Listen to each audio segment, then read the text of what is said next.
In that case, let's just jump into it.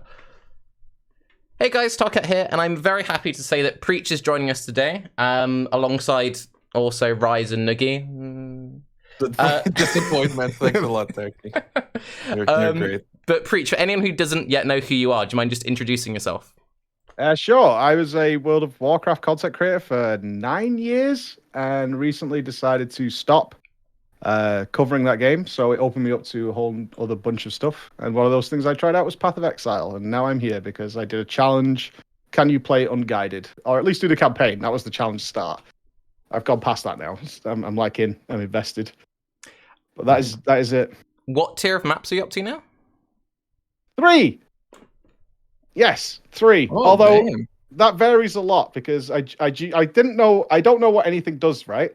That's kind of the problem. So I had all these devices that I could stick in the 4 slots, and I juiced up some of the maps, and I died instantaneously. But other tier 3 maps I cleared. I haven't done a 4 yet. Nothing tells you what's going on in this game.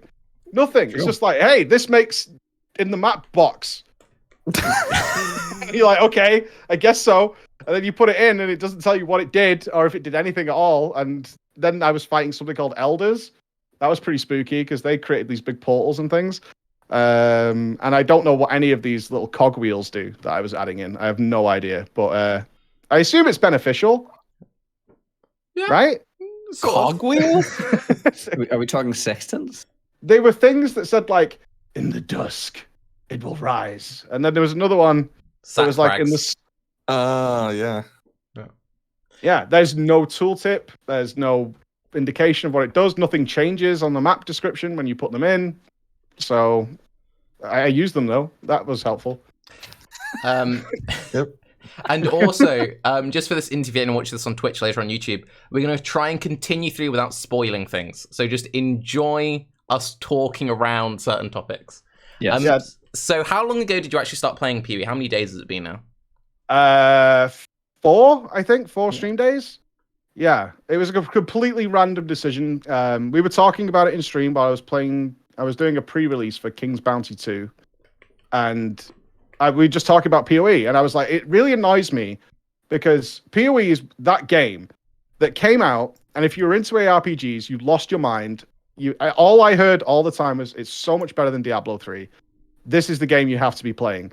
And I had not that long ago played Diablo 3, which was my first ever ARPG.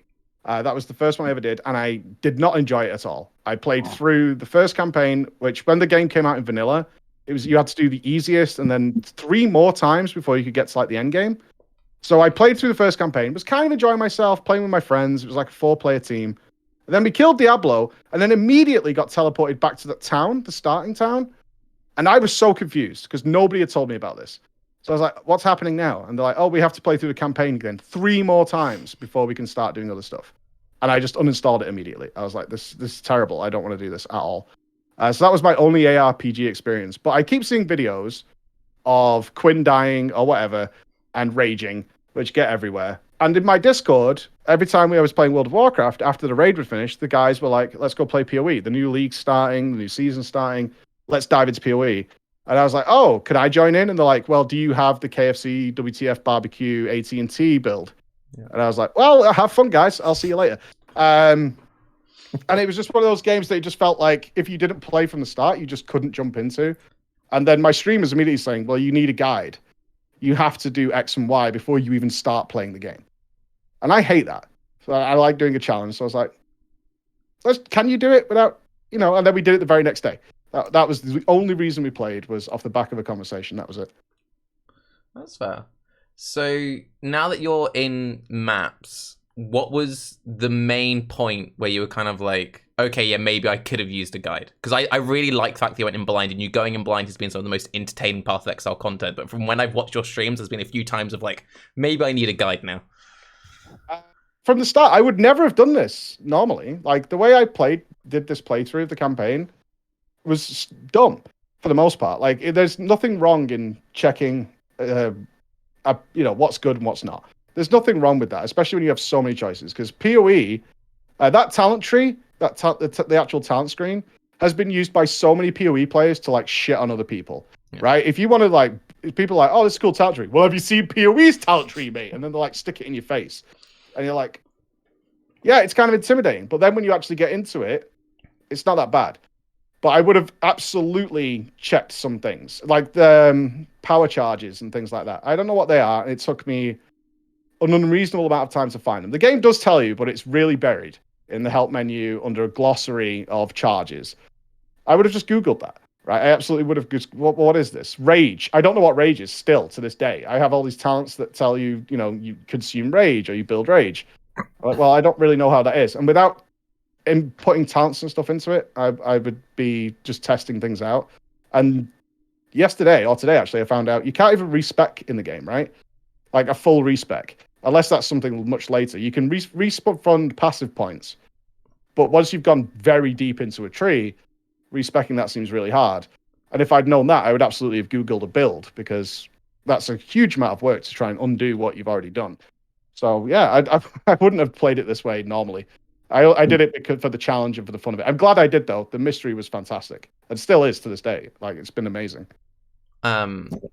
So one thing, just as a follow on to that, because I'm curious about this, because obviously then especially when you're covering a lot of like the classic stuff and talking about the problem with like doing classic versions of WoW is we kind of know it all. Has this playthrough made you kind of like nostalgic for those very early MMO kind of days when there just wasn't the information available?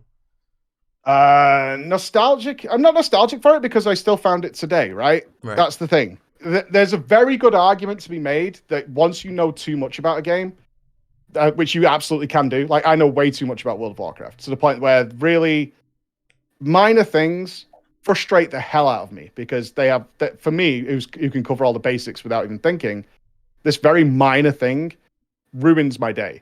And so going into something like Path of Exile, which is huge, and not knowing any of that, does give me that same feeling I had the first day I played World of Warcraft. But you can still get that today as long as you're willing to jump into something with, head first and see what's going to happen. Because I truly believe most game devs don't make their campaign for min-maxes. In any game, they allow you to make a lot of mistakes. It's totally fine. They design it that way. If you want to get into the serious endgame stuff, then you're probably going to be invested anyway, and you want to start learning more about it. And certainly now, the internet makes everything a community game, right? Like Dark Souls did it first, like with Demon Souls, where they were like, this game is pretty hard, and there are some nasty things, but we'll put the corpses in of other people so you can see where they go. They knew it was going to be a community building experience. And that's how these games are. I think the idea of not looking at the community is dumb, because they're designed with that in mind, right? And Path of Exile is certainly a great example of that, as is World of Warcraft and any of those MMOs. But if you're willing to, like, say, the campaign's probably going to be okay. I'm probably going to be fine. If I've got some basic knowledge of a game, I'm probably going to be okay. That's the best part for me. That's absolutely amazing, because that now I'm in the position where maybe I want all that extra information, and I'm going to feel like a noob, but I'm also going to lose all that mystery and all that fun stuff, like not knowing what's going to happen. I can quickly Google, like I was talking about the maps before, and putting them things in. Of course, what does this do? I don't know. I'm just going to Google it and figure it out. But not knowing what it is a big part of the fun for what I'm having right now. But eventually I'm gonna have to find that stuff out, which I should have done a long time ago. I probably would have done it before my first map, honestly, if it wouldn't have been the streams thing.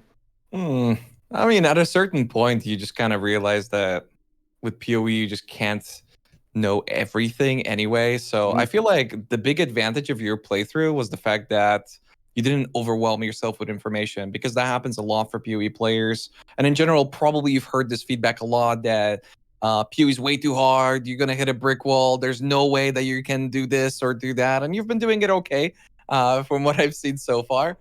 And it's just kind of interesting that you would also almost like call it dumb, because that's a pretty big issue for Path of Exile, that the game doesn't feel friendly towards players, and that a lot of people have a problem with the developers. Even they take it like personally, like GGG's attacking their intelligence by Path of Exile being a certain way. So it's just kind of... Can you have a game with this depth without it having those kinds of flaws? Like, you can fix there's a lot of things that are very easy fixes that I can see from a new player point of view. Better tooltips would be amazing. Like, mousing over resistances should give you some information. Like, I right now on my resistance screen, wasn't hard to find. Open your character screen, defenses, right? It's likely to be there. That's a bit of gamer knowledge that a lot of people have, right? Not everybody, but most. but I have a resistance number and then I have one that's in parentheses. I have no idea what that means, and I'm not sure how to find that out. Right. So that would be something I need to go and Google that. Or I need to ask other people because I have no idea what those two values are relating to. Why is one parentheses and one's not?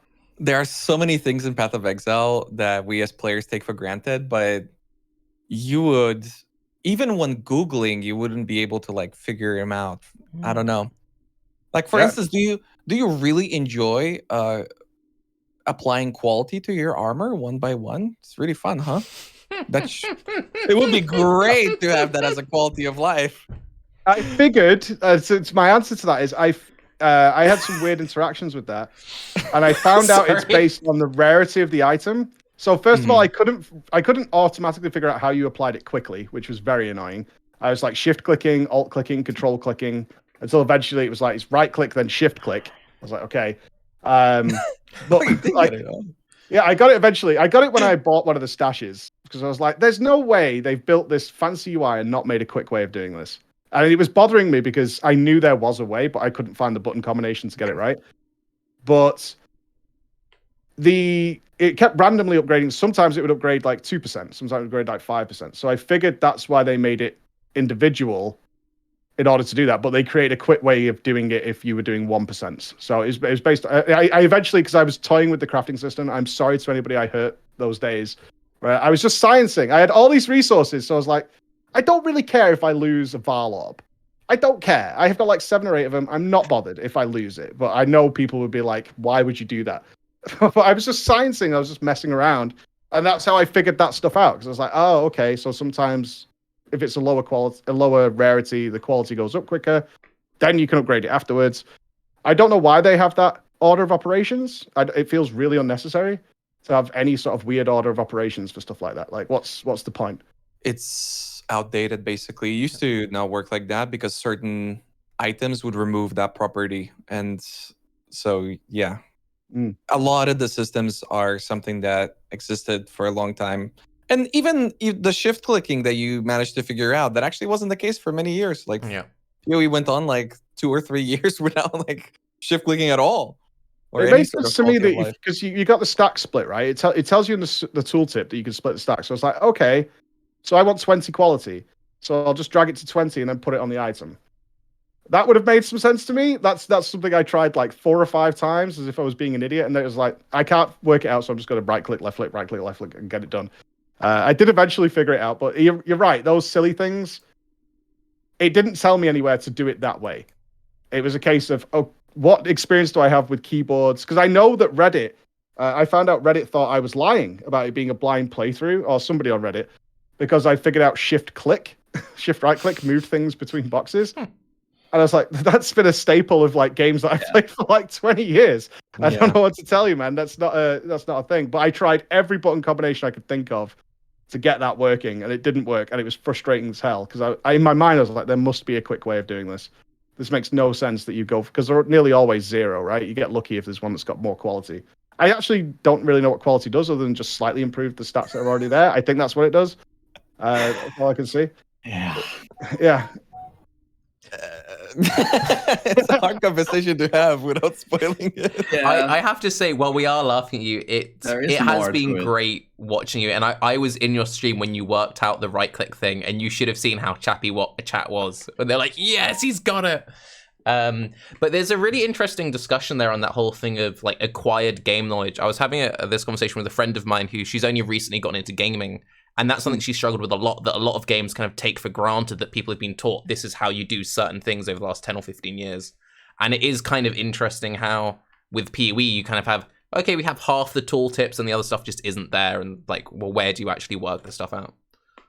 Yeah, it's where do you draw the line, right? How many games have we probably all played where the tutorial's like an hour long and you just like, and it's telling you to use the thumbstick to walk forwards and things like that. And you're just losing your mind because you've been doing this since you were a kid. But then again, like your friend is like, well, I've not used a controller before. So what do you want me to do? Where do you draw that line? But this game is designed, I give this a lot of leeway because this game is designed for thousands of hours of gameplay, right? It's designed that way. And you're just not going to get that without masses of stuff to mess and fidget with. Like the amount of depth that I've found with playing with an item. And I said this at the end of my stream. I have no idea when something drops. Is this good? I have a general idea. If it's got like 5 links or 6 links, it's probably going to be okay as long as I, check it out and it's got some reasonably decent stuff. That's probably a really good item. But I've now seen about 6 or 7 different crafting things. I found harvesting today, where I had all these machines that could add stuff and I could bring stuff back if I wanted to. So it's like a toothpick could drop, and I might have the Sword of Damocles here if I know what to do with it. But like, there's so many different avenues I can go with this item to try and make it good that when I'm passing over the thousands of items, I do have a loot filter now, but when I'm passing over thousands of items, like I'm not really sure. Could this turn into something good? Because I can even scour it and start from scratch and build it up that way. So it's very. And then when obviously unique items drop, you feel excited. But a lot of I think a lot of them I found have been garbage, and that's really been quite annoying because it's like, you have that big music that plays up in the light, and it's like, oh, cool. And then I check in, it's like 1 damage. I'm like, well, can I do? What can I do with this damn thing? Or I've had so many unique bows and things like that I've been like, just give me the big axe, man. Just make it happen for me. I think the best example of that, and I'll keep this sort of spoiler free, was earlier on. I think it was the first map you did after you got the Neversink loot filter, and the loot filter highlighted a ward item, and you were like, ward. Awesome. I don't know if this is good or not. Let me check the glossary. So you check the glossary and it's not in the glossary. And then like, I know, I'll check the passive tree. So this is the only thing I'm going to say about ward. Ward is a new base type that was introduced this league. So it has no interaction on any of the systems. So I was actually, when you opened up the glossary, I'm like, oh, that's so smart. And then as soon as you open it, I'm like, he's not going to find anything because it's not going to be there. I just sold it. It was too much for me to handle. Like, my brain was overwhelmed. It was like, this item's a different color on the loot filter, so it must be good. And I'm looking at it, I'm like, I don't know if this is good. This looks terrible to me. And then it was bothering me. I knew I'd be thinking about it for about an hour, so I just sold it to spare myself the anguish of trying to understand what the item was. I think it was a caster item anyway. I mean, even the names of things, like the green thing you chase around, you'll never know. I mean, maybe one day you'll find out what the green thing you chase around is. No, I don't know what that is. No, I have no idea. I chase it down, though. I hunt it like a dog. It's like a bloodhound when it's around. Like, I didn't know I know the name of it now. The Abyss, the green crack in the ground. Wait, how did you find that out? It was in the glossary. Help menu. Woo-hoo! Oh, really? Yeah, it's in the help menu.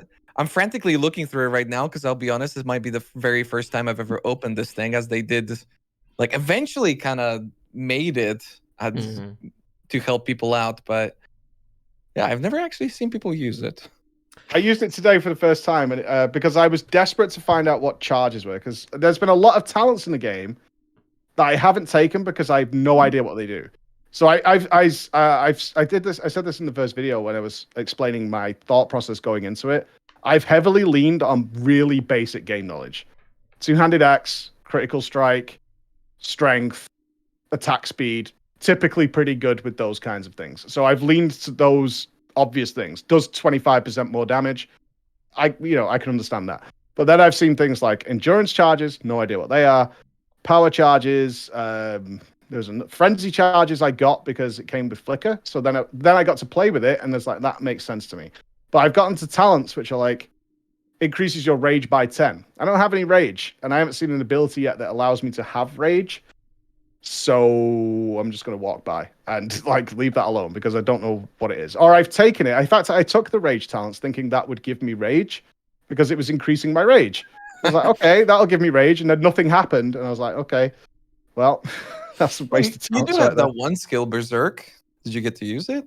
No, I never got to use it. I picked it up thinking that would give, again, same thought process. If I pick this up that consumes rage, it must give me some sort of rage to deal with, right?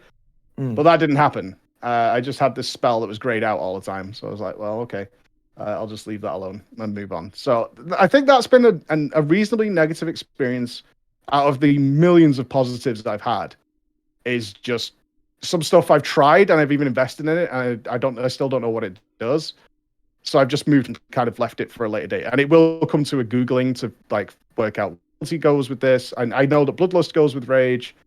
I got the Ascendancy tree where I went Berserker that had rage stuff in it as well. So I was like, I kind of want to know what this stuff is, but I can't seem to get it working. So I'm just going to ignore it and move on. And maybe I've missed out on some really fun stuff because of that. That's the negative side. Is maybe, and I don't know if I have, but maybe I've missed out on some really cool things because I've decided to move past it. Wait Oh, until you Nugi. find I out that the agree. game I can straight see you up lied thinking to away. you. What? No, No, nothing. Well, I'm just because I'm trying to like deduce like where. So you're talking about the rage. So that was on the passive tree, the stuff where that wasn't explained, right? I got the two things I with rage are three things. One was a passive circle that had, I can't remember the name of it, but it had Maybe something that increased Berserking. my rage. Yeah. Maybe Berserking sounds like something I would have taken for sure. One in the Ascendancy tree, and then an ability that consumed rage to increase my damage. That was the ability I tried to mess with, but that never lit up for me. So Right. I'm gonna try and do something because I'm like sitting in game and I'm just a little surprised that you have no idea what it is. Because when I look at my tree in here, there is definitely Yeah, but if I was ways, to guess, you know? I'm basing this on other games. Yes. It's something you generate as a resource, like a mana bar, essentially, and then you can activate stuff that consumes that rage. Yeah. I mean, I understand what the mechanic probably is. How it played into Path of Exile, I never saw it appear on my character. I didn't see it appear on my screen or anything. So the other thing is, and you have this turned on now after someone told you to, is advanced tooltips. And that is one of the things that bothers me the most about PoE, is in the options menu, you have to tick an option to actually press Alt to see what items really do. And that's a good bring up because not to harp on about it too much, but I think there's maybe a thing going on in the gaming industry about stuff like that because 3 years ago, World of Warcraft simplified its tooltips and removed information from them, which was important information. Yep. But they decided the players didn't need it anymore. I was like, and for me, who understands the game, I was like, how can you possibly not want to give this information to the players? How does that help them in any way? I mean, I'm thirsty for more knowledge. Like I said, I want more tooltips in Path of Exile. I would love it if you moused over like the rage ability. There was a little pop-up window that showed you stuff that happens with rage, right? Because they have a lot of the preview videos in game, and in the help menu, they have little screenshots showing you affixes, suffixes, prefixes, things like that, demonstrating it. I would love to have seen that, like especially in Pale. Like Pale made some sort of sense to me, but again, that's based on gamer knowledge. So I would have loved it if there was. It is because some things in Path of Exile. I'm only saying this because some things in Path of Exile don't work as I would expect. Crafting is one of them. I ignored crafting for 2 days because I figured, based on everything I know, crafting was building something from scratch.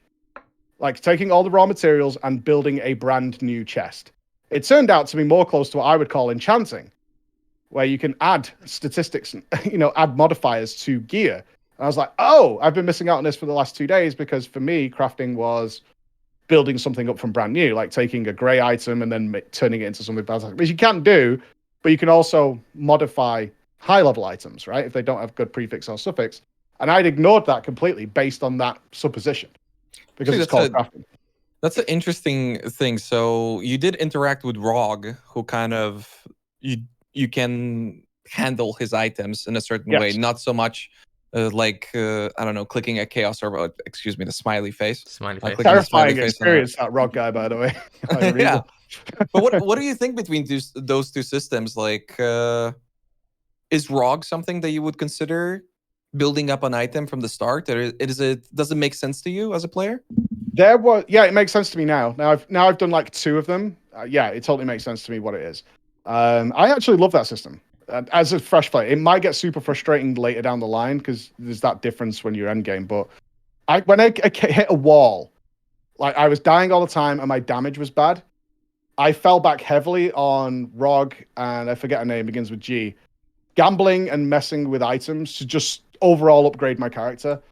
And that was really fun because it wasn't a case of hoping for a drop. It was like, okay, we re-roll. That's something I want. Let's play with that and see what we get out of it. And often it benefited me in some way.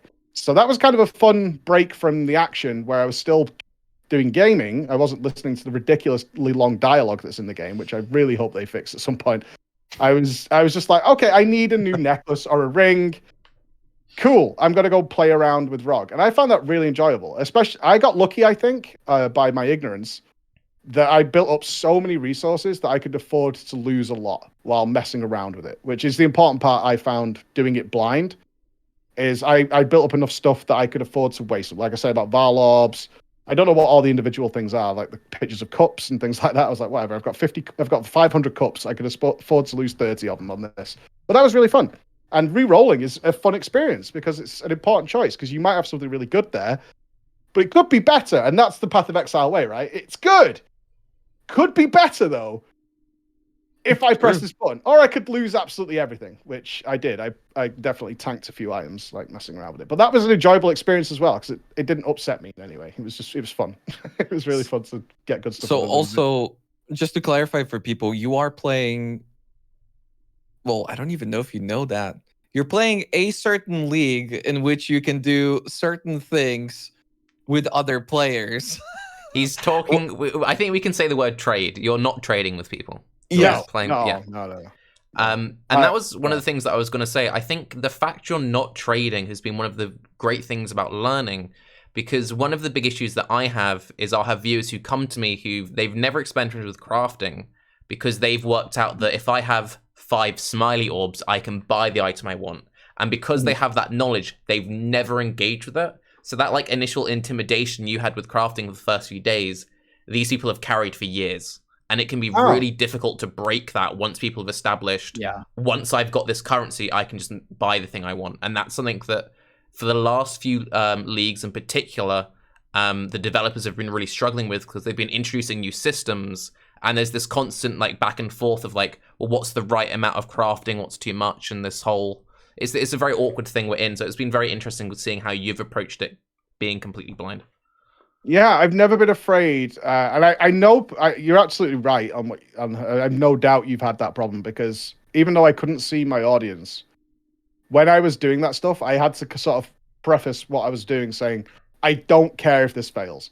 I really don't care, and I do not care if I waste a bunch of resources on it, because I know how precious some people find resources, especially if they know how to min-max things before they've even jumped in." And they know there's a more efficient way of using X resource. I was doing it just to learn.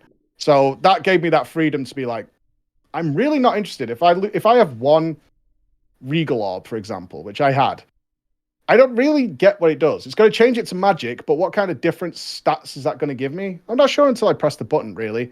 So I'm going to press it.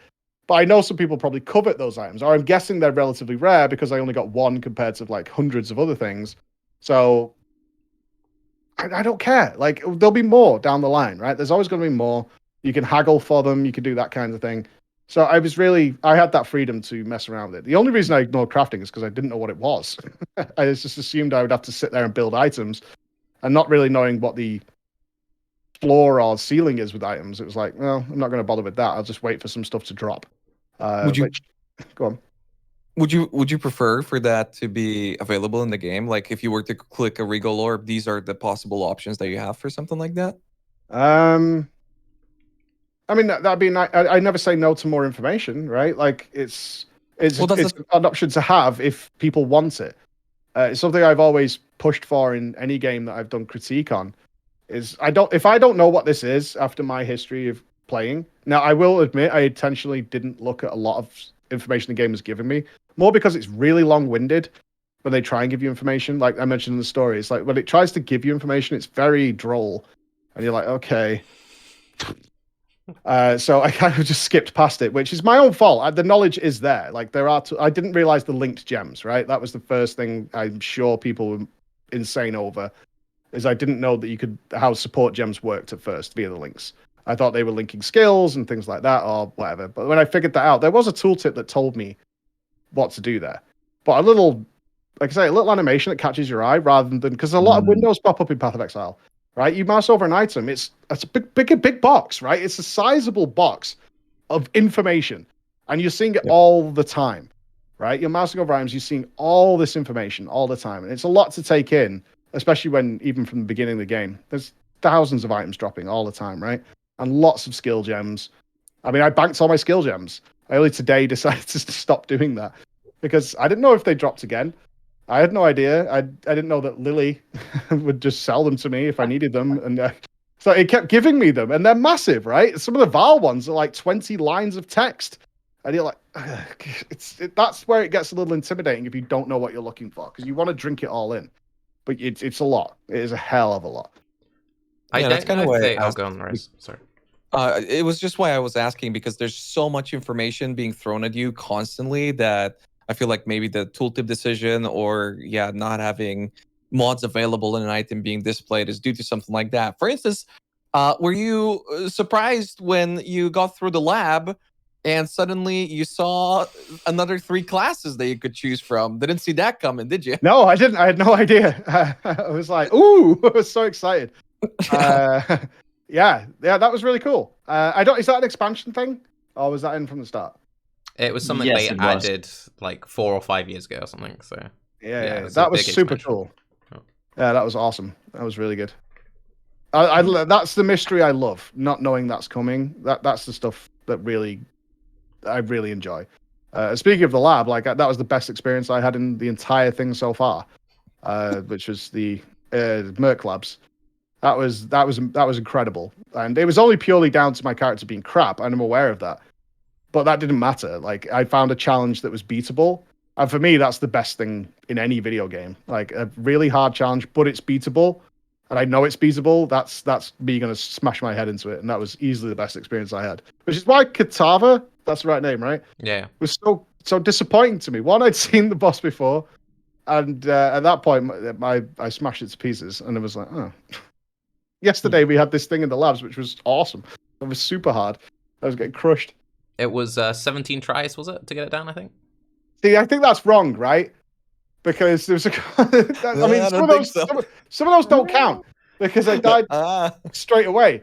Right. Going inside the lab. Yeah. That doesn't count. That doesn't qualify, right? So, I think it was about 14 boss tries or something like that. But if I get hit by a car crossing the road, I think it still counts. Well, if the car crashes into your house, so it happens immediately, it'd be technically you still got hit by a car. Yeah, fair. But it's not because you failed at crossing the street. No. That's the swift difference there. But that's the raider in me, and I know people hate that. 100%. I know people don't like dying. They don't like failing. I really don't care. It's if the challenge could be beaten, I'm there all day.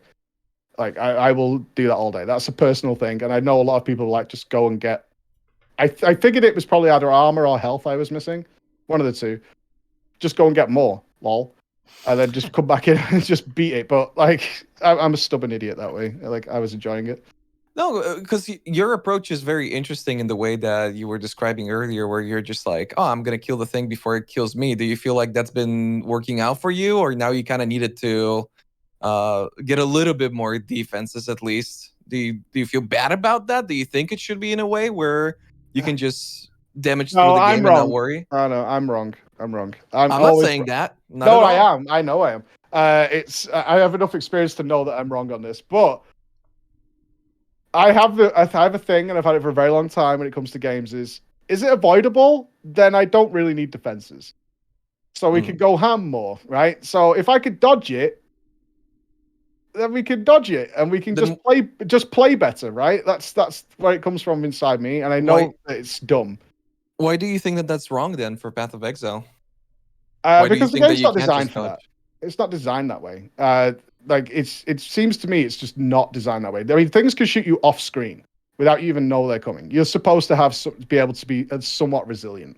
You can charge into packs and just instantaneously die, which I've done several times.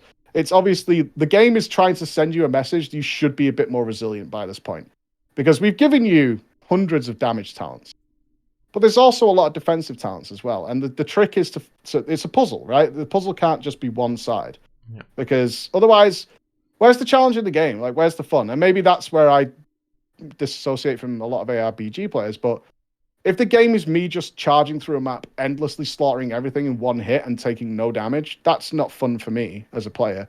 I don't find that particularly interesting. That's Super Mario 1-1. Like, I just do that all day, every day, and I'm not particularly interested. Well, I like a challenge. I like the fact that I can... But I like the medium line.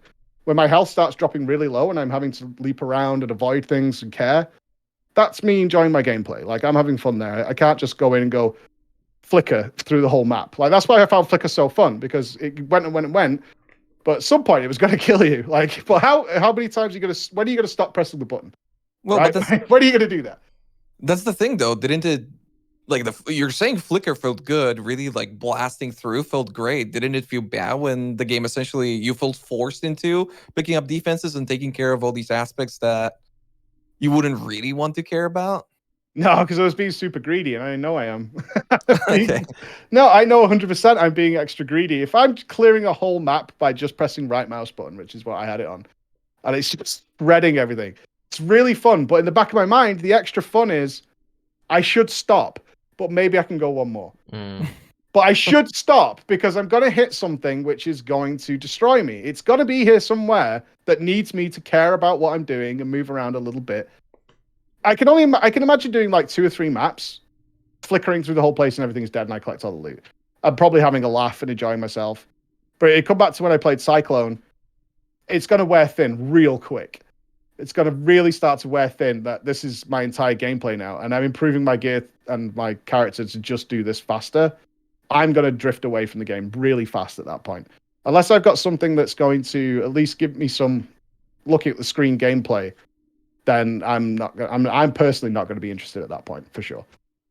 I will say you're making some people very happy with that answer. This isn't a spoiler, but basically for the longest time in Path of Exile, there's been 2 very different camps of player. And we won't say which kind of we are, because it's interesting hearing your point of view. But you get the one camp which is all like, we just want to go fast. The game is too challenging. GGG is nerfing our fun. We just want to be like killing monsters and getting items. And then you get the Flicker other, striking. yeah, just flicker strike 24/7. And then you get the other camp who are more kind of like, we want this sort of grindy. I have to build well-rounded characters. We don't mind either dying every now and again if it's softcore, if they play hardcore, they play like uber tanky characters. And it's been interesting seeing your approach coming as a fresh player who hasn't had the baggage of how the game should be played, coming up with like your own thoughts on what you think is or yeah. isn't Well, I'm not an stuff. ARPG player. I should again restate that. My only experience was Diablo 3, but any game that I find too easy is not going to hold my interest. And like I said, my audience knows it as well. And this is why I knew the story was dead for me in Path of Exile. The first couple of people I was talking to, I instantly started my brain was wandering. I was talking about random things, and I had no idea what the person was saying anymore. The story it was too slow and melodic. And even if the gameplay is fast, but it's too easy, I could just bind something to scroll wheel and just go through the map pointing at things and just doing that. That's not going to last me. But I get some people love a massive power fantasy. But this is a never-ending game, right? It just keeps going higher and higher. I assume for the most part, it'll just keep getting stronger and stronger and stronger. Where do you draw the line at that point? Like, does it just keep endlessly going with you just rolling the mouse wheel or whatever over and over again? And that's like almost like a cookie clicker to me. But I know not a lot of people agree with me on that, but that's how it feels to me. It's basically just become cookie clicker where I'm not doing much, but I'm winning. That's not going to keep me gripped. That's fair. To counter that with something that you said earlier when I was watching your stream, I can't remember. I think it might have been when you were doing your first Uber Lab trial or something, but you were getting frustrated because you were kind of like, oh, this reminds me of Heroic Rag, where it's like, it's only challenging at the end, and if I die, I'm going to have to redo this whole boring aspect. So from that point of view, does that change anything you'd have to say on this topic? No, not really, because I was doing that in a way I was doing that in a nonsensible way. Right. By throwing my face into it. If I was more sensible about the way games should be played is a really stupid thing to say, because that's just, everyone plays them differently. That's the whole point of games. I would have liked to have cleared the whole labs, done the silver keys, got the extra treasure keys for the end and done all that. But my entire focus, because of how I like to play games, was just on killing that boss. I didn't care about anything else. So I started to get frustrated with that lab because you had to get the golden key first. Like, it's such a minor thing. It takes like 40 seconds. But I don't want to do that. I want to go to the boss and, retry it and do all that again. That was where my fun lies. So it was more a case of, I think that was a combination of one, being frustrated that I had to do so many steps to get to where I was trying to learn the fight. Because when it adds the traps in, it changes the fight dynamic quite a lot. And I wanted to have more of that experience, but you have to fight it twice before you get to that. And that's several floors to get to that point. But also part of the frustration was that's all the only bit I care about now, and I know I'm going to miss out on all this stuff. So it was double frustration because I knew that while I was still learning it, I was likely to die. And plus, I'm frustrated because I'm dying to it, and I know I could beat it. That's part of my personal frustration. But I would like to have collected everything. I looked for the buffs because the last time I did a lab, I got a huge buff. I got all sorts of cool stuff. I got extra loot. That was cool. But when it came to an actual wall, I just wanted to beat that wall and became very single focused on that. But those frustrations were born out of losing, I think, but knowing I could win. And they all went away. I didn't give a toss after I beat it about any of those frustrations. I didn't care at all. If they were all instantly dissolved and forgotten. Once I beat it, that's all that mattered in the world. And the idea that I lost items or whatever, I didn't care. I didn't care one little bit. So you didn't feel like coming back and trying again or anything like that? Oh, hell no. There's one after that. I'm going for that one next. So it was like a... But was it a matter of like you completing this thing and moving on to another one? Or was it more so like, this is done, I just don't care about it at all? Was it like the future that you were looking forward to? No, I was completely single focused on killing that one thing and being able to beat it. I had messages coming in externally because, as you can imagine, I'm not reading Twitch chat, but that isn't the only way of communicating with me. Yeah. And so people were looking for very alternative ways. And I was seeing messages appearing like, just leave, you can't do this, and all that. And that's just it. I have a very stubborn streak when it comes to games, extremely stubborn. And I was like, I can beat this. I knew I could beat this. And so I'm going to beat it. And we go again. And I guess that's like the mythic raider in me who's done that for years in WoW, which is like, we wipe 500-600 times to some bosses. That's all right. Dust yourself off, get back in there because it's beatable. And going back in. That was all I cared about. And that was, like I said, that was the best moment I had in PoE. Like I expressed some frustration, but mainly it's because I should have dodged that. I did something wrong. And then immediately I analyze what I did wrong. I need to keep it on screen. I need to move this way. I could have done this. I could have done that. I'm going to implement that next time. That's the stuff that I love. I absolutely love. So those frustrations were just me. I've got to remember, I'm venting my entire stream of thoughts because I'm not talking to the chat in any way. So any idiot thought that pops in my head is just kind of flooding out into the open. So I wasn't actually frustrated, really. I was enjoying myself a lot. That's me having my best fun, to be honest with you. It's very interesting that you mentioned lab as this like pinnacle of fun that you've had through the entire thing. I'm wondering, how did boss fights throughout the campaign feel in comparison? And were there some like distinctions in between like difficulty or the reset of the entire fight having to run through? Because there isn't the same kind of gauntlet with, say, the fight you can just put a portal outside, for instance. Like how does that dynamic like change your experience? I had a couple of good boss fights. I would never be able to tell you the name of them. The first time I fought Katava was really good because I didn't know how the fight worked, right? So I had no idea what his mechanics were. As I was watching the arms sweeping across, can I leap over this? Then the heart coming out. Learning all that is my bread and butter. That's my absolute joy, is learning that boss encounter. There was another fight in, I think it was in the enemy butthole, is what I called it. It was the Black Core. Yep. Yeah. Either way, it was a boss that then spawned these sort of pillars outside, and you had to kill them to get him to come back while dodging everything. That was a great fight. A lot of them I killed very easily. I also don't understand, maybe this is not a spoiler, so feel free to answer me. Why don't the fights reset when you die? That blew my mind. Because that kind of spoiled a lot of the boss fights for me. Because as you probably now know, how I like to play is I want to beat the fight. But coming back in when it's on like 1%, because I wiped on 1% a few times on some bosses, and coming back in and it just like being dead. In fact, the Black Core was one of them. I killed it as it died and missed the entire animation and stuff like that. Like apparently it had some good death animation. I have no idea because I died as it died, and then came back in and it was dead. So I didn't understand why the boss fights don't reset. That felt very strange to me because you could just keep. Is there a limit? Or can you just keep face charging into it, hitting you can it once, just face roll it. You can just keep going. Yeah. Well, partially. In the campaign. I mean, in the campaign. You've experienced maps so far, so you probably realize that you have a limit of the amount of entries that you can get. Mm-hmm. It just seems strange that a campaign boss is something you don't have to learn those fights at all, right? You could just go in, hit it a couple of times, Yep. and just keep going back in. Yep. Do you feel like the Why is fights that? were I'm so confused. Why is that? Everyone seems like that's a normal thing. Is that a normal thing? I don't In know. ARPGs, I would say that's a very typical Okay, thing. fair enough. Is Yeah, it that's something I wasn't ready for. Hang- well? just quickly, Raiz and Nugiyen, just say if it's. I can talk about the Chris thing yesterday, right? With the whole H mode. I feel like Yeah, talk away. Sure. Yeah. So basically, the thing which is really interesting about you saying that is, so there was another podcast yesterday with the lead developer, and there's this kind of, it started as a passion project, and it's called Hard Mode Path of Exile, and it's basically making the game much harder, and in Chris's mind, going back and changing a lot of the things they felt like they got wrong. And one of the things he touched on was how when you die to a boss in the campaign, you instantly just spawn at the door and you just go back in. And he said that he wanted to move like the checkpoints back. I can't remember if he said he wanted to reset health, but that seems like the kind of thing he would want to add to hard mode. And there have been quite a few small things like that. One thing you might have noticed, like when you die and you like restart, all your flasks refill.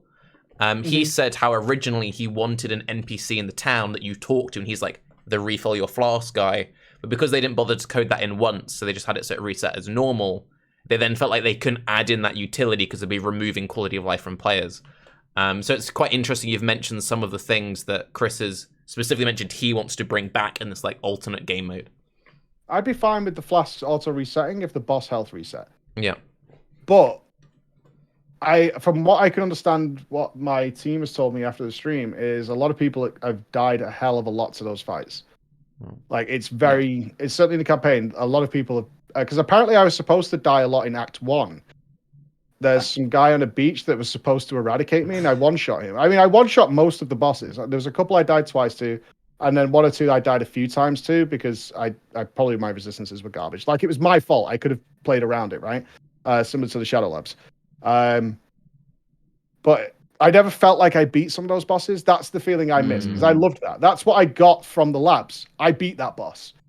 That's that feeling that I loved. A lot of the bosses in the campaign, I never felt that way, because I either one-shot them, in which case it's whatever. Like, I face tanked it and just blasted it and it just fell over. It might as well have just been a random mob out in the map. Alternatively, it just wasn't an epic encounter. Or it killed me a few times and I came back in when it had like 10% and I just finished it off. And it was like, that's also a disappointing experience, at least for me. But I don't know if those encounters are really, really, really hard for a lot of the player base, or if for other players who might not have the same gaming experience, and therefore that would just be like huge walls that they couldn't get past, potentially. The general consensus was everyone expected you to do much worse. Everyone was like really impressed with how well you did. Like there was a lot of but that's like 30 years of gaming, right? That's not an Yeah. ego thing. It's just that I've been doing this every day, so I'm not a fair representation of a casual player. I wouldn't have thought. Like, none of us probably are, right? You can't have like. I've met Nugi. I've met him, and I came over to talk to you, if you probably remember when we were together. Yeah, because I'd never heard of you before, so I came over. Was like, tell me a bit about yourself, because I'm going to be talking about you guys for like the next week. And you just said our advantage here, because it was the classic World of Warcraft event, is we never sleep.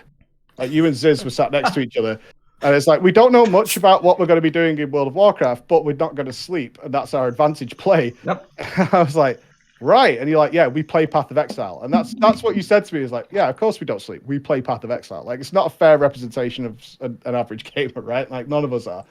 So whether that's a thing, are those bosses going to, I guess I can ask this, do those bosses reappear in maps and things? Yeah. So this is really supposed to just be like, this is kind of what the boss is like. Later on, it's going to get much harder. Because that's fair too. I think that's okay. Yeah, there are some bosses which are map only, but you also get a lot of recycling of bosses. You might have actually noticed one of the maps you've already done had the ice guy from that first beach who was meant to beat you up. I did not notice that. I probably did I just kill him again? You killed him quite quickly again. It was your first map, yeah. But yeah, I did notice the maps. You can redo the same map over and over again, which is right now I'm exploring each of the different maps. I want to see what bosses and stuff lurk in those things, because that's what I love. Do you ever feel like the bosses were unfair in any way? Any of the encounters you were like, yeah, this is just stupid and I'm gonna zerg it down? No.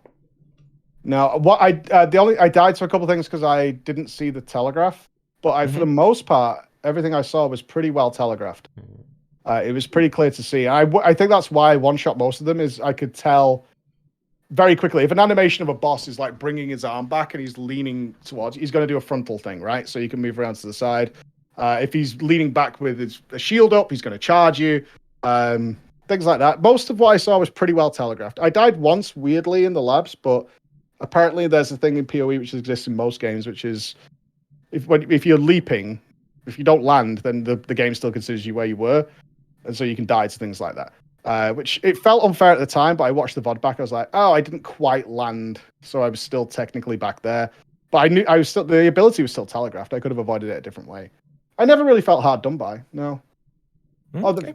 Yeah, I don't think so. Not that I've seen so far. There were some things I didn't see how I could have avoided it, but when looking back, I spotted how I could have avoided it. If that makes sense.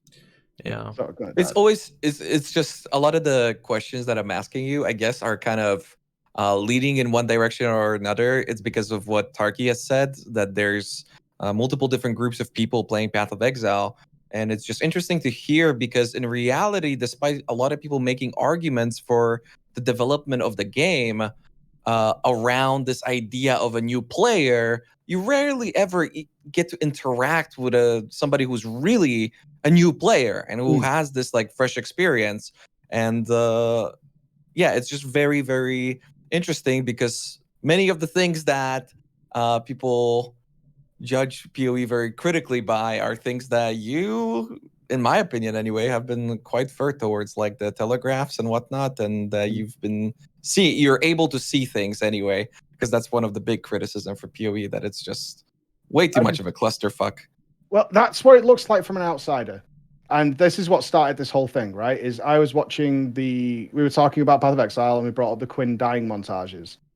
And I put it on, and I had no idea what I was looking at all. And so we do have players on the team, so I got one of them in, and I was like, explain to me what's happening. And he's like, oh, and then he was saying things like, oh, well, you can see his flasks run out. I don't know what flasks are. I'm not sure where I look on the screen for that. And when you say flasks, they look like health potions. I would call them potions, right, from any other game. Yep. And oh, you can see he's doing X and Y, and then he got caught by, say, a blast. And I'm looking at a screen full of ridiculous graphics, loads of explosions going on, and I can't see anything. But when you play it, it's not like that at all, actually. You can recognize the more dangerous enemies pretty quickly, and you can also see that they're doing that. Even when there's 50 enemies on the screen, you can see what the dangerous one is doing. If you know once you get used to what you're looking for, but you do need to get used to it, because otherwise it's a cluster.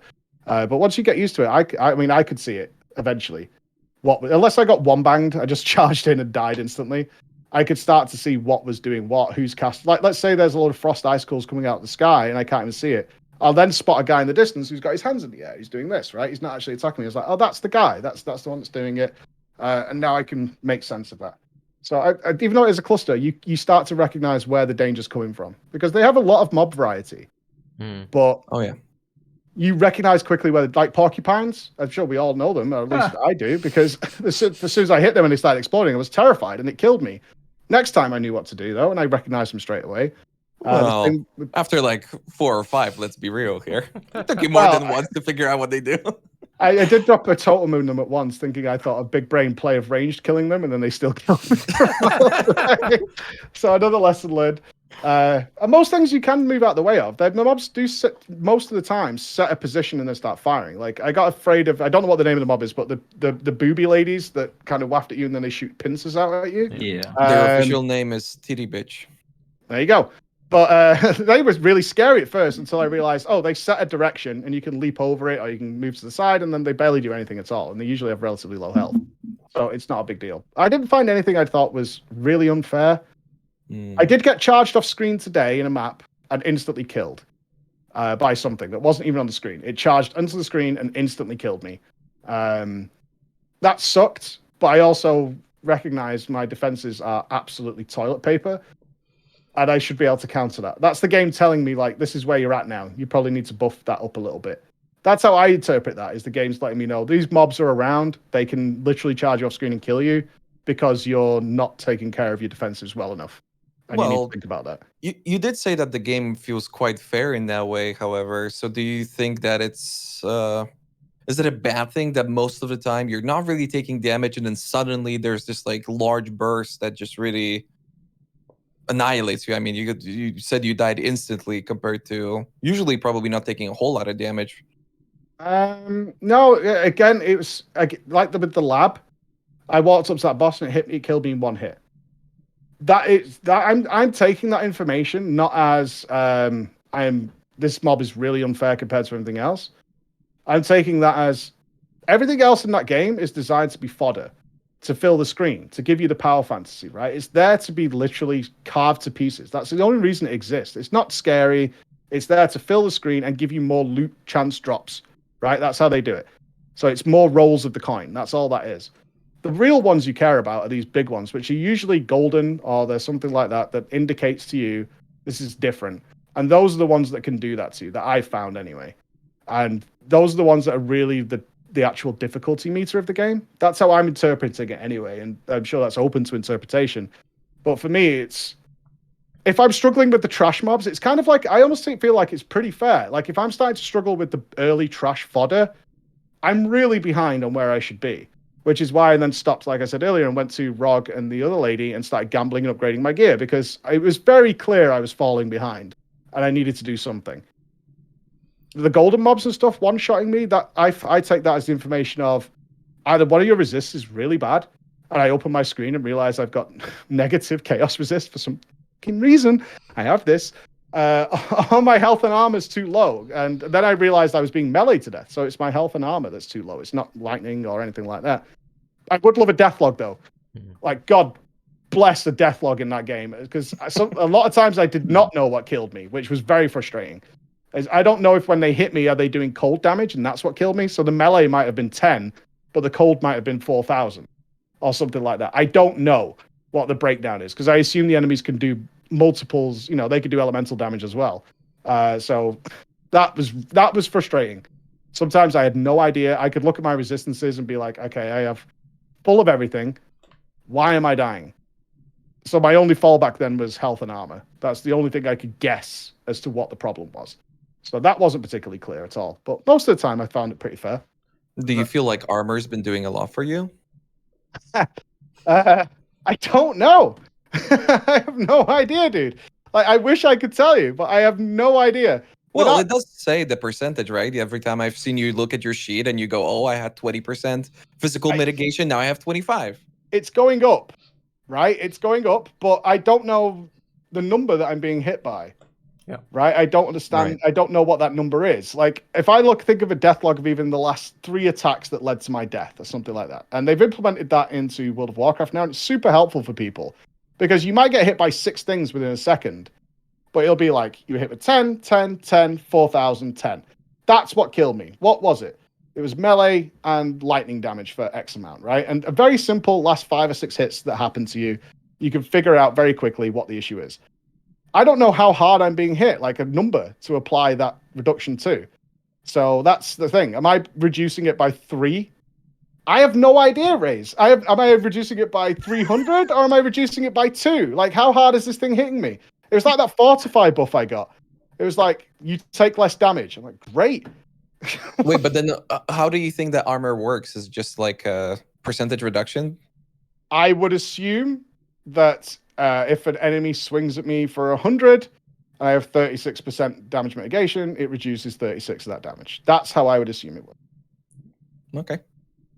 Okay, you say that like that doesn't make any logical sense. Like, am I crazy? It makes logical sense. It makes very logical sense. Yeah. Then there's PoE. But it's also massively incorrect, I guess. Okay. This is an instance of the game lying to you. So one thing is, looking at Fortify and your tooltip saying, I always feel like an idiot. You're applying math to the game. Yeah, but it's not only a matter of like there being not a lot of information or information that's kind of hidden or gated behind something. It's also the fact that sometimes the game's just not telling you the truth. Well, I assume it's got diminishing returns then. That's all I can read into that, because resistances must have somewhere, and I've yet to figure out where, because you can't get 100%. You can get 100% resist, but that doesn't mean you're going to be immune to the damage. So there's some drop off somewhere, because otherwise it wouldn't make sense. Like What? So you completely immune all the damage that fire and chaos mobs and lightning mobs do? That seems, and then all that's left is physical damage, and they barely do any. That makes no sense to me. But maybe it does work that way. But I've never heard of a game that allows you to 100% immune 4 different sources of damage. Pretty easily. I have over 100 in several stats, and it doesn't seem to prevent all the damage anyway. Well, considering like the amount of, I guess, customization that you've seen from Path of Exile so far, do you think that it would be a system that would be unfair for PoE? With enough investment, you're able to fully mitigate the type of damage? I don't think that makes for a good game, especially because you would need more types of damage to make that work. Like it would be fine if you, but you could eliminate in the game right now 4 out of 5 sources of damage, because I assume at some point you can get like 100% chaos, 100% lightning, 100% fire, and 100% cold. They call it, right? And then all you're left with is melee. Now that seems weird. So, but if you had many more sources, then you potentially could get away with that. It's just that I've seen that happen in some games, and they've even allowed negative resistances that you could apply to enemies, and it makes a lot of balance issues where things get really dumb. So I don't know if it does work that way. I'm a big fan, Preach. This is the most fun Raiz has ever had on the 5 years of us doing this podcast. It is so fucking difficult to contain myself. Oh my god. I'm just going off what makes. I'm trying to apply logical sense to it, right? Absolutely. When it says physical damage reduction 36%, that's what that should mean. And it seems odd to me that you would allow completely to nullify 4 out of 5 sources of damage. That seems strange to me. Although I don't know what bleeding damage. I don't like bleeding. I don't know what prevents that, but every time I get it, I die. I know I'm supposed to stand still now, but then I stand in the way of mobs applying more stacks of bleeding to me, and that really sucks. Well, I think it's armor. It's got to be armor. It has to be. Although that makes no sense to me, because if you're bleeding, you've gone through the armor. That's what I'm thinking. That's my huge brain build. You're playing a bleed build, right? So what kind of damage is bleed? I don't even want to play it. You don't seem to understand, man. I don't like playing a bleed. I've ended up here. I don't know how I got here, but this is all I wanted to do was smash things. That's all I wanted in the world, was to smash things. But yeah, I mean, I know now it must be armor, but it doesn't make sense to me. I still die a lot to it. So on a similar like train of thought, when you're being hit by enemies, do you feel like you can tell like what kind of damage you're taking? No. Unless it's very obvious. Like, if someone's shooting water orbs at me, it's cold damage, right? If someone's shooting fireballs, whatever. Yeah. Chaos is poison, I read in the glossary. Help menu for the win. But I don't know. I think chaos, from what I can tell, chaos is... There's lightning, there's fire, there's cold, and then there's everything else that they can think of, and they just bundle that into chaos and just call it a GG. That's what I think. That besides bleeding. That's what it feels like to me, anyway. But yeah, I don't know, like poison's obvious, it's green, but I don't know what else. Purple and stuff may go into chaos. Sometimes it didn't make sense to me. Sometimes it did. They're shooting lightning balls at me, fair enough. The floor's covered in lightning sparks. Yeah, I know what that is. Not every single time though, for sure. So have you noticed any enemies that feel like they're doing multiple different types of damage, or has it been fairly kind of like, oh, this is just the cold guy, this is just the lightning guy? Or I recognize them more by... I haven't recognized them based on damage types like that. I've recognized them more on the mob itself, like the actual animation and sprite. Yeah, that's the way I've recognized it. Like, so there's the titty ladies, they're going to shoot the barbs, the porcupines are going to explode. Well, actually, that's a good question. What do you think the porcupines and the titty ladies do? What type of damage? Oh, I would guess physical, because they shoot barbs out. Right. That's it. I guess physical. All I know is it really hurts, so I tend to hit them and run away, and use a healing potion. That's flask. Sorry, but yeah, that's how I've recognized it. Nothing more to it than that, unless it's the colored, funny part obviously. The funny part is that even though I'm asking you, I'm pretty sure that a lot of the chat also doesn't know. So it's like, yeah, there's a joke in there. But... Is it not physical? Are those barbs not physical damage? There's a lot of things in Path of Exile which are kind of like, it's half physical and like half elemental. That's what I'm saying. Yeah. That's why you want the death log, right? Because yeah. It should say X amount physical and X amount chaos. And then you would go, oh, these do chaos damage, right? And then you could start thinking about a way to solve the puzzle. That's the only reason I would love the deathlog, is that breakdown of what hit you, what type of damage it was. Because then you can start working on solutions without having to have Raiz sit here all smugly because he knows the answer, right? And then hope and pray he gives it you. Then you can live the dream and you can figure it out yourself and say, oh, okay, then I need to work on this and that. Just so we're clear, I'm not trying to be smug towards you. It's more so towards literally everybody else, because people have been discussing these issues for PoE for such a long time. And yeah, there are these, well, it's not really two groups. There's multiple different groups. Yeah, Even that's the true. issue that you were talking about when it comes to like re-entering the zone and instantly fighting the boss and there not being any sort of reset. It's especially interesting because Path of Exile used to be a almost strictly hardcore game. It was entirely built around your character dying once and you not being able to play it anymore. And now that's completely shifted. And we're still, even though it's been a while now, we're still in this kind of a transitional period where people are not entirely used to the concept of even like 6 portals or potentially losing something else while when their character dies. And there's just a lot of arguing about that. Well, that's why you have the choice of different leagues, right? To cater to all those people.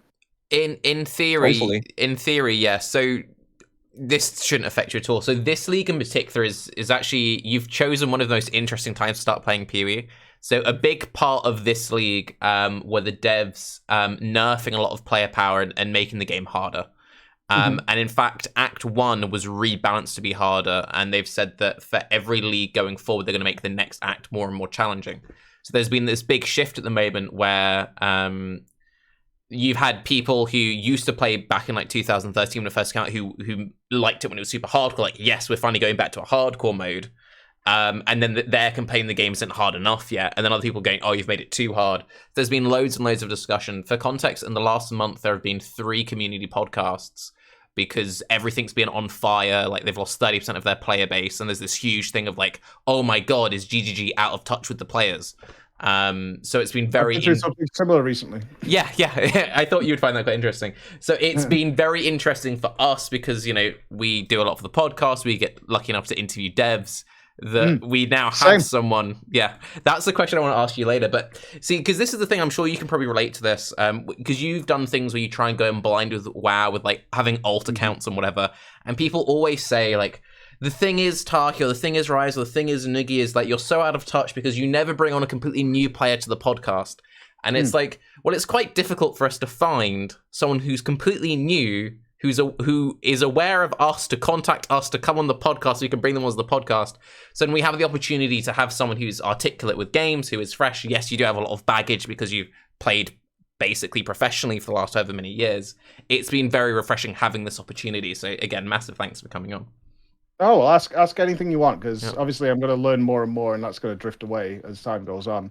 But at this point, I am completely blind to so many things, which I think I've probably proven in this conversation. But I'm interested in the Exodus.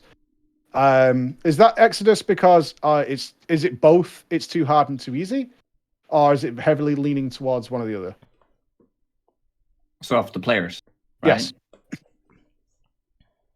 I think it's more complicated than that, and it's just too hard and too easy. It's more about player expectation and progression barriers and where people think that they should lie. I think that's like the crux of the issue. Where when you talk about things going full cookie clicker and just wanting to plow through things, and some people having that power fantasy, there's a large segment of players who really enjoy that and who just wants to stack power on power.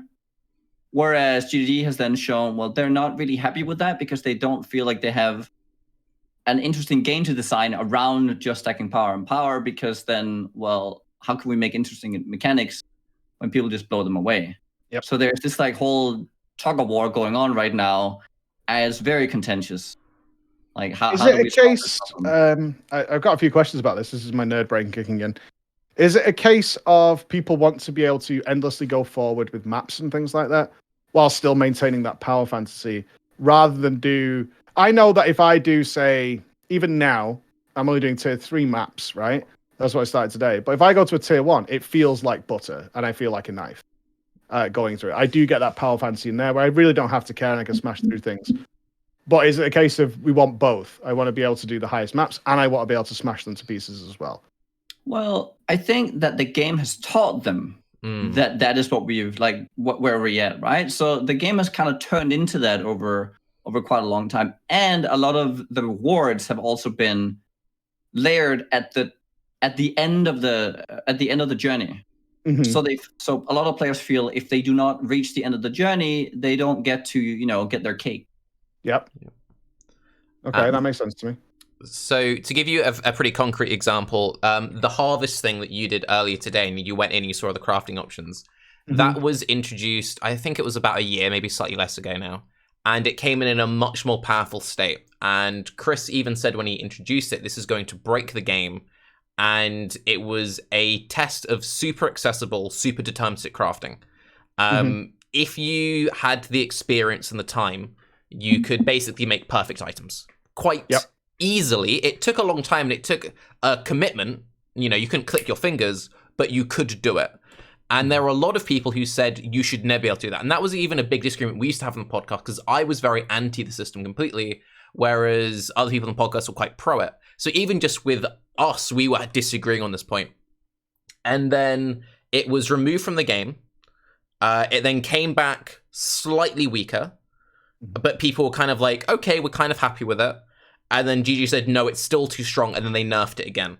And there's been a few similar systems of that where they've brought back deterministic crafting to the point to which it's kind of like a complete. Imagine they basically turned ROG into Gwenin. Yeah. That's basically what they did.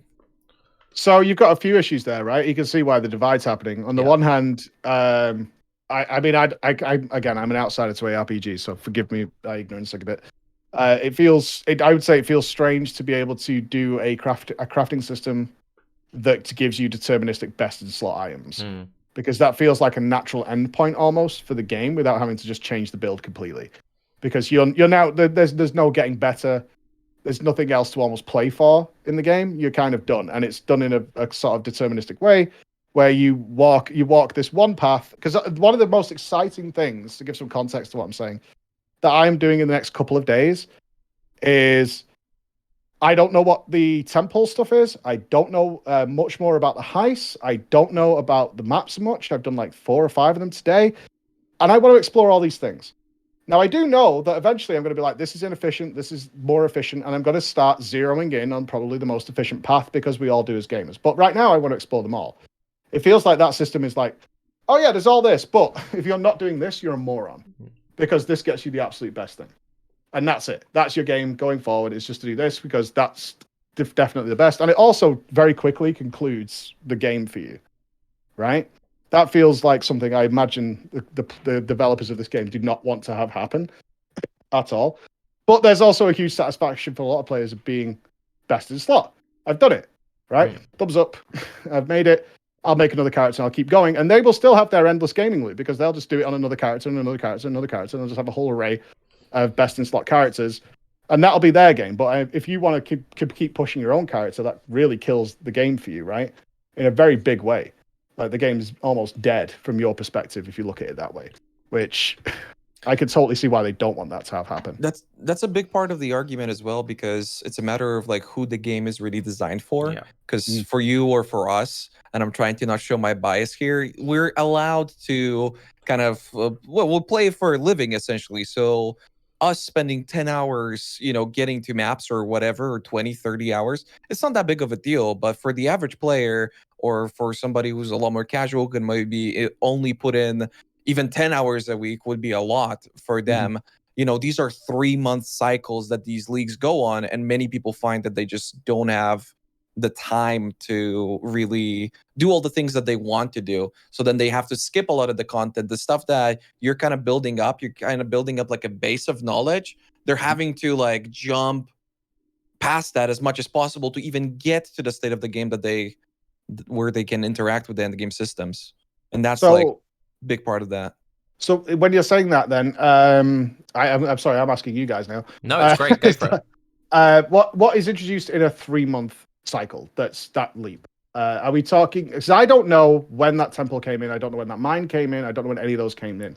Is it a case that on a cyclical quarterly process through the year, you get like 4 new systems like that? Pretty much, yeah. So those were all once league. So Expedition is the current league. So all that thing you were doing with the Dynamite and Rogue, that was all this one. And then in 3 months' time, we'll get a whole new thing. And most of the time, when a league comes out, it'll then get rolled straight into the core game. Sometimes they have a little break from it. So, for example, last league, they took a break, but they said it's coming back soon. And then the final league of every one is like a super expansion where they do a big end game rework. And that's the cycle. And it does lead to a lot of problems because going back to the time thing, and I think you can sort of equate this to LFR a little bit with WoW, but the thing which makes WoW different is you have your raids, but you've only got your weekly lockout. Whereas imagine if you could do LFR every single day with all the loot in the world, right? You can see how, and then if GGG took that away, sorry, if Blizzard then took that, how that could cause issues.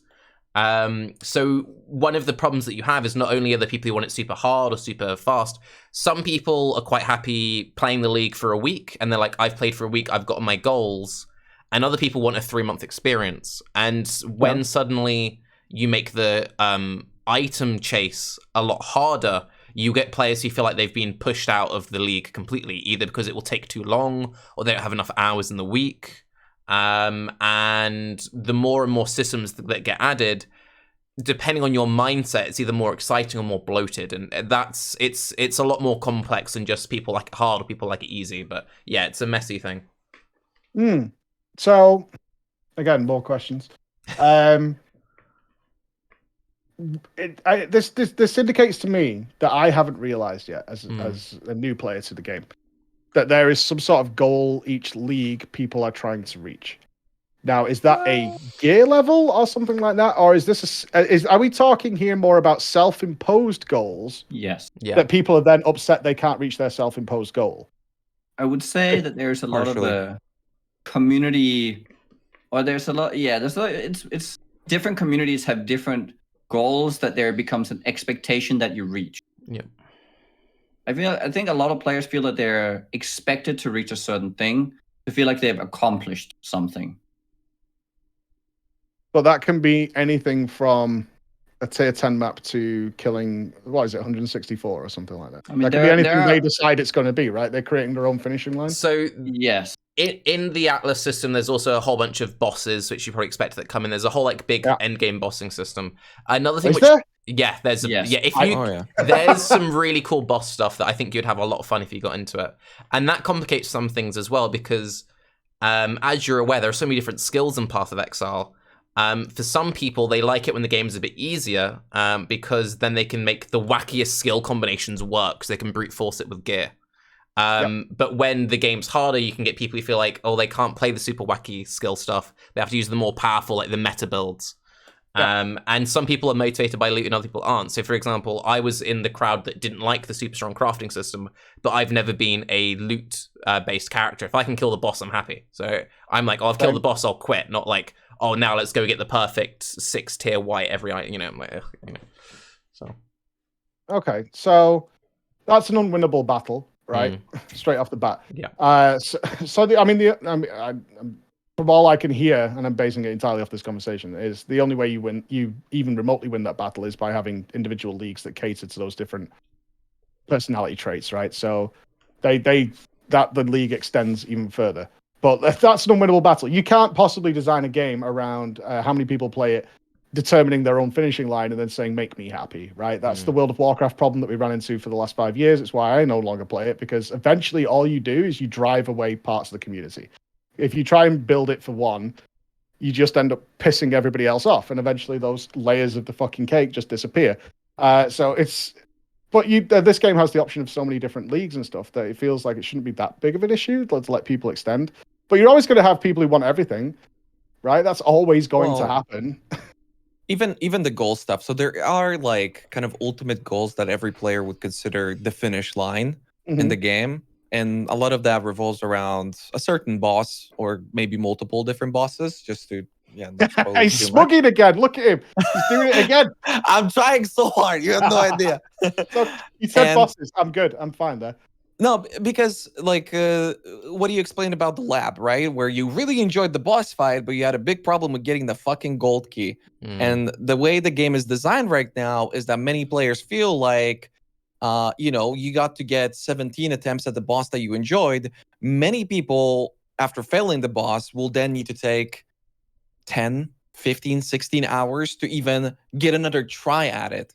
And for many people, that takes a very long time to even That puts me eventually off. get enough tries. And that people get really frustrated about that because they don't really get to attempt it like That's properly in their understandable. eyes. Yeah, that's out of the reach of most gamers working a 9 to 5. That's not doable, right? Yeah. If a boss requires that amount of investment, so you're talking nearly 20. Let's round it up to 20, 17. You're talking like 400 hours to kill It's a our lot. boss, and then the 9 to 5 working day. I can see how a lot of people have a problem with that. Never going to relate to people who can play 10 hours a day because they're going to be like, yeah, no problem, we'll just go again. Yeah. But for a lot of people, that's going to be an issue. Do you design around those guys though? Is the game designed that way? I don't know. I don't know about ARPGs to allow that kind of thought process really to comment on it. I don't know enough about the community to make sense, but I could already see how people would be frustrated. Like, I love the game, I just can't play. Yeah. I want to kill the boss, but I can't do that. The issue partially with that is also that GGG has kind of taught their player to have these sort of expectations where previously they would take, I don't know, 5 hours to do something. Now they take 10 or 15 or 20. And with so much new content coming out, it's almost as if they can't keep up with whatever's happening right now. That then when more comes out, they're just like, dude, I'm incapable of managing it. And so they've been taught that the game is a certain way, and now with this recent league, things have slowed down even more, and many feel that like the game is basically no longer for them because they can't justify the time spent on something like that. And it's been really tricky. That makes sense to me though. That makes total sense to Yeah. me. That's not an unusual thought. I think that's a very common sense approach, to be honest, is to feel that way. It's like you're just asking too much of me to enjoy myself. Right. Again, not to harp on about WoW. It's one of the reasons I definitely left is they gated everything off. Yeah. Because they really wanted to control. There's a definite thing with the devs trying to control how players play their game. Yeah. Far too much. Far too much. You created a playground, but now you're saying, well, the swings are only open at this time, and you have to go on the slide, and you're not allowed to go on that until you do 20 minutes in the sandpit. I don't like the sandpit, and I don't like the fucking slide. I just want to go on the swings, right? Yeah. I'm paying to play the fucking game. Let me go on it. And it's the same reason we saw apparently WoW lost half its player base in the last few months. That's not a small number by any means. It's certainly not a small number of revenue, but a big part of that was them saying, well, we don't want you to do this. We don't want you to do that. You have to do this and this. And it's a very dangerous, especially this game. Path of Exile is a theme park. Right, that's what it is. You can't have abilities like Flicker and Cyclone, and these are the few I've played, and they say it's something you should be super serious and overly vested in from every player, because the game's a theme park, a fun theme park with challenge, but it is a theme park where you should be able to do ridiculous things. I have no issue at all though with the meta shifting towards the top end. That's totally normal. In any game with this much variety, there's going to be a more powerful meta that shines in the higher levels of difficulty. But I can say from my point of view, I chose whatever the hell I liked, and I did fine up until where I am. I have no doubt that's going to fall away at some point. I've got to be like, this just doesn't work anymore. And that's okay, because I'm now reaching the higher echelons of the game. That's fine. Things are going to work that way. That's okay. I'm totally fine with that. I'm trying so hard not to be smug about you saying that you're reaching the highest echelons, I'm not saying now, but I'm going to, if I keep climbing this ladder, the air's going to get thinner. There's going to be less and less viability with being silly and ridiculous, right? Yeah. You're going to have to start being a bit more serious. Otherwise, we end up with the power fantasy situation you talked about earlier, where is the game fun if I pick literally anything and I go all the way to the end game and just climb and climb and climb and I just crush everything over and over again? Okay, but then some people, yes. For me, no. That is the exodus that you're talking about, because that is what they kind of shifted away from, like the highest end being a theme park. In essence, that's what they combated in this league, which has been one of the bigger parts. I will say that, and probably not introducing some new systems in the best way because they had some. There's like, been some major communication problems as well. Yeah. Two words on for sure. What do you think if you really liked Flickr and you were like, yo, Flickr's the best, and GGG stepped in and they were like, nah, you don't get to play Flickr anymore. Now it's useless, terrible. Like, it's not just nerf, it's like practically a veteran WoW player, dude. My entire class has been destroyed patch after patch and had to re-roll that character. I know you're used to it, but I like, am what do you used think to about it, it? sadly.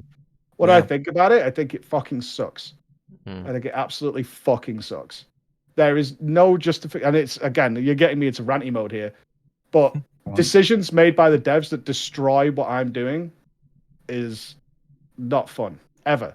I'm waking up one day, and it's like, oh, that thing you were doing last night where you're having a blast, yeah, that doesn't work anymore. And you're like, oh, okay. And it wasn't cheating, right? There's a line between you found some exploitative build that was just dumb, right? You found out some lacerate spell that could go the entire length of the map and just eradicate everything when you went in there. Fair enough. But if your spec is like decent to high-end good, and then suddenly it's dropped to being like bottom 1%, because you didn't do anything, it just happened overnight, it always sucks. And yeah, I've experienced it more times than I care to remember.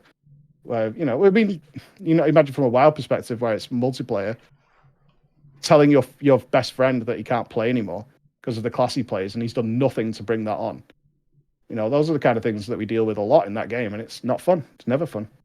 To be fair, because this happens in PoE constantly, but to be fair to GGG, the game is designed around this idea of like a fresh start, a fresh reset, of them essentially not necessarily like removing something that you would enjoy, but instead kind of putting that on the backside and then presenting you with this new beautiful thing that you can then mess around Talking with. about trying to push variety. Yeah. Yes. Yeah. So how well is that communicated? That's the question. I'm talking about my perspective on that, although it was very negative, is that you wake up one day and it's happening tomorrow. Right, but that's the thing. That doesn't, like, you don't have, because in WoW you would have an investment into your character. So for instance, I don't know, you would be like specialized into that thing that then gets changed. In Path of Exile, that's very well communicated, where the thing that worked in one league will be well communicated that it does not work in this next league. What do you mean by doesn't work? I think that's where to give you an example, completely dead, or like it's 10% worse. To give you an example, you'll often have a situation where like the top build might get like a 20% damage nerf, but it's still the top build, and then GGG will be like, okay, so what if we hit it by 20% from like 8 different angles, and a lot of the core functionality doesn't really work, and technically with enough gear you can maybe make it work, but if you played it before, it's not the same at all. That's kind of what happens sometimes. Yeah. I mean, we've all experienced it. I honestly don't know. I can only talk from a player, right? A player experience that it's terrible and it sucks, especially if that's the only build you enjoy and you like playing the game, right? And there's a lot of players like that who are one build guys. They love it. They absolutely love it. That's their most fun. So it could be Flickr, it could be Cyclone. They love just holding down that button and just spinning in circles all day. Like, it's the best thing in the fucking world. And then it gets taken away. Yeah. I mean, I don't know what I was supposed to say. Yeah, it sucks, but does the game keep just with one build for the next few years? Nugiyen, sorry, I spoke over you earlier. Is there something you want to add on that? Wait, what? I was apologizing for speaking over you earlier. Did you have a point that you wanted to make? No, I don't think so. Okay, that's cool. Is there a better way of introducing that variety, I would say? I mean, even cosmetically or rewarding points, like to try out different specs, or like, something along those lines that kind of gives you a more, it's your choice to try something else. That's the better approach, right? Is not just to crush it and say, well, we're making it so you can't really play that anymore, because that just feels like you're sticking your hand in my pants. Get away from me. Yeah. What about some encouragement to try something else? Yeah, there's that problem, right, where people would like to do that, I think, and even from a player perspective, that makes sense. But then because of the fact that they don't have enough time to play the game, they essentially feel not allowed to do so, because any form of like experimentation, it's met with, you just don't get to do what you want at the very end of the league. Why can't you respec in this game? You technically can. You can. So I'll answer that, and I'll circle back to one of your previous questions about has there been a top skill. So there are the regret orbs that you've seen. Yeah. When you play So, for example, I play in a mode called Solo Starfinder. I can't do any trading. If I play the same build for a week, it'll be very common at the end of it. I've got a couple of hundred of these orbs saved up. So if I wanted to, I could do a complete reset of my character. What you can't do, though, for example, is like what you experience with your Marauder and you end up speccing into a Berserker, is if you then saw a random guide like, oh, there's this really cool Flicker build that's on a Ranger, well, you'd have to level a Ranger for that. You can't make that swap over. I'm fine with that. I'm totally fine with that. I was surprised though. The Orb of Regrets, I thought they respect your whole character. Like I even screenshotted my build beforehand, so I had to change 3 points. Yeah. So I took a screenshot to make sure I wasn't like going too far, because God, I don't not have the knowledge yet to go like, oh, I go this way, right? I just wanted to redo it. I made those choices step by step. But I thought there'd be another item that was like refunds at everything. Because it's similar to what you just said, but also within, I'm like this heavy bleed build now, right? Yeah. So I've got points all over the place to help this. And I went in some other paths to get dual clusters and things like that. So I was thinking like, well, what if I just found, as a new player, what if I found this gem? I was like, oh, sounds really cool. But most of my talents don't actually support it. So can I go back and just respec it rather quickly to try it out and have it buffed? Because you don't get a good feel, from what I could tell already, you don't get a good feel for a spell without having the talents to support it and the gems to support it. You don't know if it's really any good. Whereas there's so much variety in the game, I would love to be like, oh, I got a new skill. All right, let's go and try that out a little bit. Maybe, because I'm not going to lie, as much as I've memed on defenses, partially ironically, I would like to try the shield stuff out, because there was like shield charge and stuff like that. And I was like, oh, that sounds really cool. But I'm in none of those talents, like at all, right? That's a full respec for me. Now, if later on, and it's still, later on, if you could do that a lot, that's great. But during the leveling mode, when I'm still feeling it out. Maybe I want to go dual-wield. Maybe I want to go sword and board. Maybe I want to go two-hander.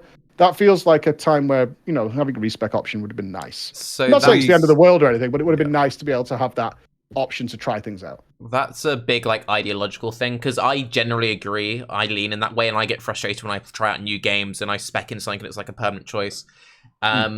This is very much the spiritual successor to Diablo 2. If you speak to the devs, like, what's the best game, they'll say Diablo 2. And it's a lot of that very old school approach of every choice you make should have weight. And they would much rather that if you decided you want to make a shield character, you would make a new build. And you make a whole new character and you do that. There are a lot of... Oh, go on, sorry. That being said, there is a version of the game where you can, you can respec infinitely until level 70. Oh, cool. There is a version of the game like that. You won't ever play it. I mean, maybe if you move to China, you'll get to play it. But, and also, yeah, brothers, let's get it done. Also, there's a lot of third-party tools that people use to plan their characters, and you get a lot of people who they spend more time planning their characters and third-party tools than actually playing the game itself, and that is its own kind of fun. Oh, I'm looking forward to that. Yeah, I think I want to get the talent tree and mess around with it. I think you'd have a lot of fun with that stuff. To circle back to some previous points and just to clarify a few things. So when these big buffs and these big nerfs happen, there's been a few exceptions, but generally they only ever happen on a new league. So it's on this set 3-month cycle. So it's very rare. It can sometimes happen, but it's very rare in Path of Exile that you'll wake up one day in the middle of the league and your build doesn't function. It will. So you don't have that WoW problem. And then to go back to something you said of do you ever have a skill which has been the top skill forever? Yeah, there have been quite a few skills which will be the top skill, the best skill for a year, and then you'll get a lot of skills who'll be in the top 10 for 4 years, just because of mechanically how they sort of function. That makes sense to me. Yeah, and it's something they try and battle with. So that was actually one thing that I kind of wanted to ask you about, because you said on your stream that you felt ugh. Did you feel like your decisions mattered, or did it just feel like a frustration point? Which decisions? How you spec your character, which ascendancy you take, what skills you use, how you color your gear. I enjoyed the hell out of it because it's how I wanted to play the game. Right. I really went into it thinking I could probably carry myself through this, no problem. I had that sort of confidence about it, because we've done many, like you said, we've done many of these challenges in the past. Not all of them were broadcast on YouTube, but on Twitch for sure. We've done many challenges where I've put myself in an unreasonably bad position to see if it can be done. Usually I did it in response to the community saying it can't be done, and I disagreed. So we've done this a few times. So I came in thinking, this isn't a small game, and the likelihood is the campaign can allow you to to wear a pair of clown shoes and a rubber mallet, and you probably can get through it if you can play well enough. So that's how I went in with it, and I leaned on the talents just purely for damage because I assumed 100% I would wear terrible gear because the gear had so many fucking lines of text and so much stuff that I have no experience with, that I would probably make a ton of mistakes and my damage would be awful from gear. That's generally what happened in Diablo. So I leaned heavily on DPS talents, and I kind of figured if I needed health, I could probably get it from gear. If I needed resistances, and get them from gear. But for the most part, I'm going to rely on my talents. So for me, the discovery of a new circle or pathway that led to something awesome, that just said two-handed axes do more damage lols, was the best. And finding that little pathway and going down to it and then having a plan. So I took the talent tree because the talent tree is so intimidating that I took it in chunks. I planned out, say, the next 6 talents, but I didn't go past that, right? So I didn't know if I was going to make a good pathway.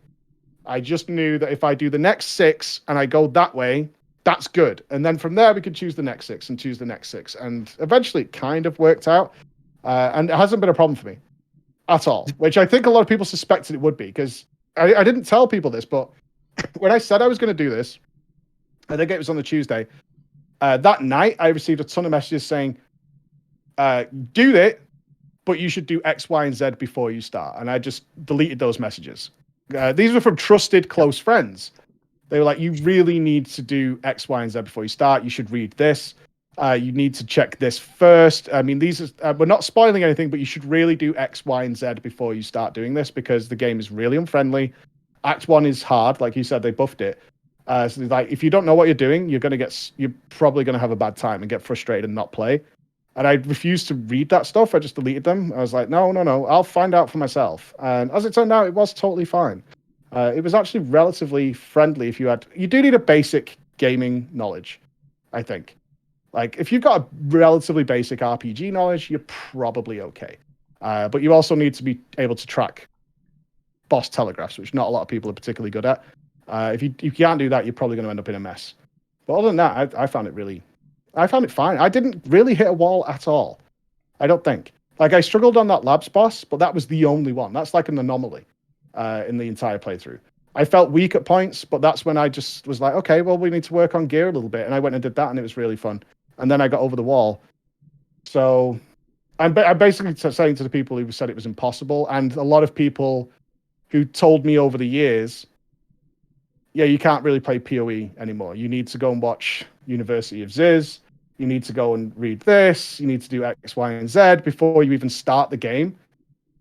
And I don't think that's true. Well, I know it's not true. I did it without that, and it was totally fine. My build is I know it's terrible, but now I can work on those things, right? Now I can start looking at that, because I'm bored of Lacerate. I want to try something else. I want to go. That's why the respec issue came up for me, because it's like, I want to go and do something else. I want to try out some of these other spells that I've got and see what they do, and just mess around. That's my goal right now for probably the next week or so, is just to piss about and see what I like. I discovered Flicker by accident and fell in love, right? But there've been other spells I found that were terrible, and I don't want to touch them ever again. Did you know how many passive points you're going to be getting? No, I don't even know the level cap. I have no idea. Oh, okay. So you still don't know? No, I have no idea. Oh, interesting. I keep planning my next 6 points. That's all I'm doing when I'm leveling, is just planning the next 6 points. Why 6? Why, because a lot of people... 6 generally gets you a circle, right? So 6 Come on, generally gets you Raiz, from where I am think, to a dude. circle. 6 points. It makes sense. Yeah. No, it's just interesting because, for instance, when I first started playing Path of Exile, I didn't even play. I just looked at the skill tree. Back then, it was a lot simpler, way simpler, 1/3 of the passive points. And I just sat there and looked at shit, and I didn't even get to play the game. So it was very, I guess, refreshing to see you just kind of click stuff around for the most part. I know that you were excited for the game coming out, right? I mean, not really, no. Because you said a talent tree for a game you weren't excited about. That's some crazy stuff I'm hearing. Pretty much, yeah. Yeah. I mean, I was excited about playing the game, but it was more so pretty much the same thing as you're saying, where people told me already back then, and this was 8 years ago now, where Mm. people were like, yeah, listen, this is like way too complicated for your small brain, homie. Like, you're not gonna get any of the stuff. So I thought that the right idea would be to like look over through everything and just like figure it out. And yeah, it Do you didn't regret really that? take me that far. Like you You know, say, it's like refreshing, but I don't think there's anything wrong with doing that. I don't. Oh no, absolutely. But you do Yeah. in PoE run into that issue of like not being able to kind of respec in the way that you want. And this many of the choices that you've committed to, you're basically going to have to stick with for the length of this character. I'm a player who's notorious for playing different characters to the point Mhm. where I many times don't even engage with maps because I just like try a build. I see the main idea of it, you know, I look at the numbers, look at the mechanics, and I go for another one. And especially in a league like this where, yeah, there's just a million different builds because the meta isn't really figured out, right? So I'm somebody who really enjoys that. And in that way, PoE skill tree kind of stun locked me. And as much as the skill tree did, and you definitely put thought into your passives, you didn't look that much forward. But then especially what was shocking to me is when you saw your ascendancy and you were like, oh shit, Berserker, that's cool. I like that. And then you just clicked shit around and you were like, yeah, this is good. Or even like the Izara, you fought that boss 17 times. You tried to get through it. You finally did it. You pinpoint that it's like the only point where you felt truly challenged. And you just like, whatever, these rewards are shitty. It wasn't even worth it. You just clicked something. It's like, I don't know. It's okay. That comes across not in the way my brain is processing that. I have agonized over a single gem choice on my characters in World of Warcraft for like 7 or 8 Exactly. hours, right? And that's basically experience of knowing that if I overthink this, I'm here all day. Yeah. Right, that's what's coming through there. Not so much like being like, oh, just click the button. No, of course. Yeah, Yes. but I do the extreme versions of it. It's not like I'm not really thinking about it. It's more a case of that's exactly what I said to you about the ward thing, right? I didn't know what it did. I'm either going to spend so much brain power agonizing over what this is while resisting the urge to Google the answer, or I could just sell it and move on with my day. And I felt that about the talents. Like I said, I was just leaning on those for damage. So it's like, okay, this does great damage. Fine. That'll do. Let's move on. Because what my real interest was what's next? Like, what is the next thing? What's the next map? What's the next boss? We overcome that boss. That was awesome. I want to go that way. So I didn't. The only reason I clicked a lot of my talents very quickly and just kind of glossed over them and saw, oh, axe damage 25%. That works. I understand it. It's fine. I'm clicking it and I'm going to move on. Otherwise, I'm here staring at this entire tree for a week. And right. Just for context, are you the type of player in other games where you lean towards DPSers, or do you maybe also build tanks? Like, what was the reason that you went for damage and not like? Because in Marauder's case, you get life or you get damage. I mean, that's a pretty, Yeah, simplicity is the way to go. Because I was going in blind, it was an educated choice that go for a simple approach, two-handed. I would assume in most, I'm making some assumptions that two-handed berserkers, marauders, warriors are usually reasonably well represented in those games. They're probably they're usually relatively simplistic. Big axe, go smash, bleed, cranium, dead. Right. So it was a case of I know I can muddle my way through a two-handed warrior orc smash build. I could do that. I'm going in blind. I could do that. That will give me the experience, and I now have the experience which you get through that first campaign to go. All right, I might try a summoner now. Right, because now I am understanding a bit more about how the game works and things like that. I'm kind of curious about. I picked up something that was like fire golems and stuff. I don't know what it is. I don't know if it's good. It sounds like it might be fun though, and that's something I could then play around with. Like, you guys are talking about endgame stuff like I would in WoW, like serious endgame stuff. For me, I've probably got like 200 or 300 hours just testing out the different characters. Yep. Right, that's what I've got in front of me. I'm assuming there's no campaign skip for other characters in this game. Very controversially, there isn't. People want this. Yeah, that puts me off completely. That's one of the things. I do not want to run that campaign over and over again. Like, that sucks. I do not want to do that. So that's again why you lean towards respecking, right? I want to try the shield build. I kind of want to try dual wield.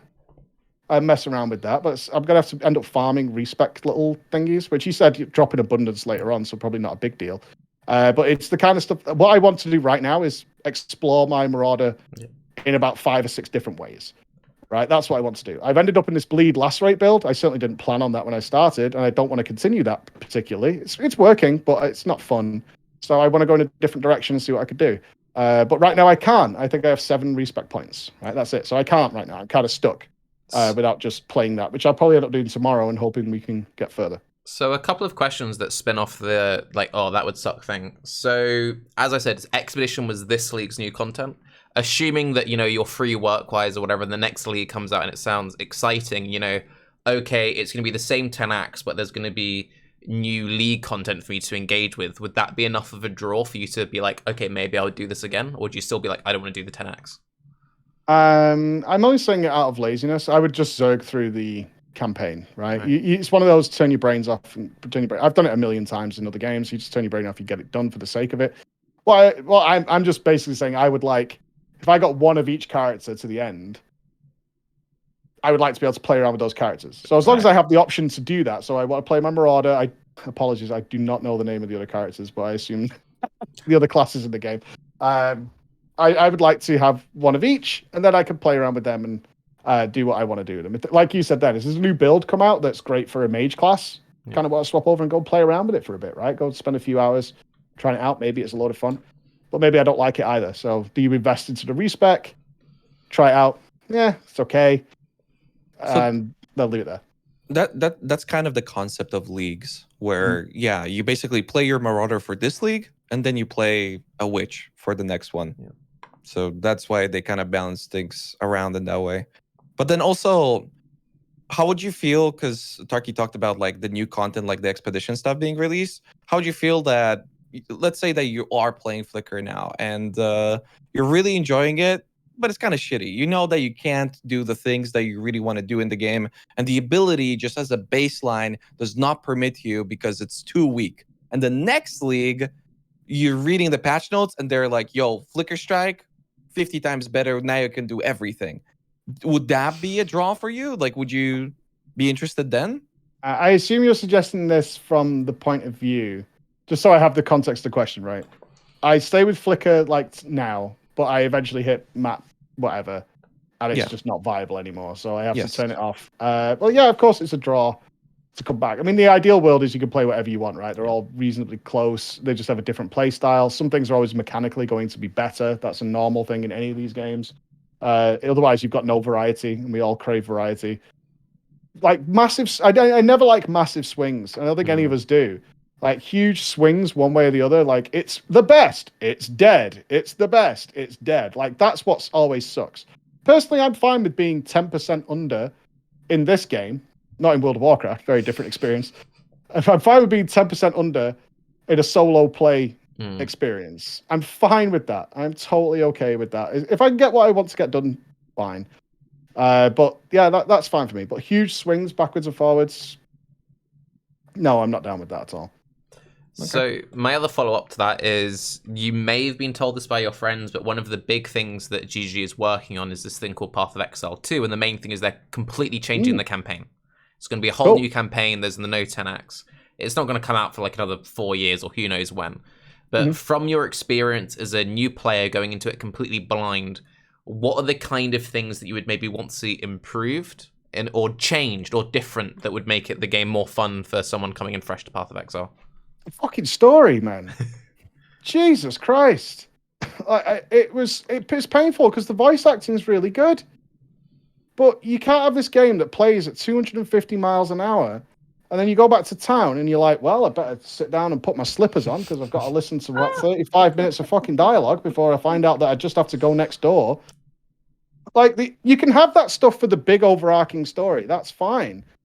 But listening to somebody drone on to tell you that you need to go to the next room, which is often what the quests are, and collect something, it was painful.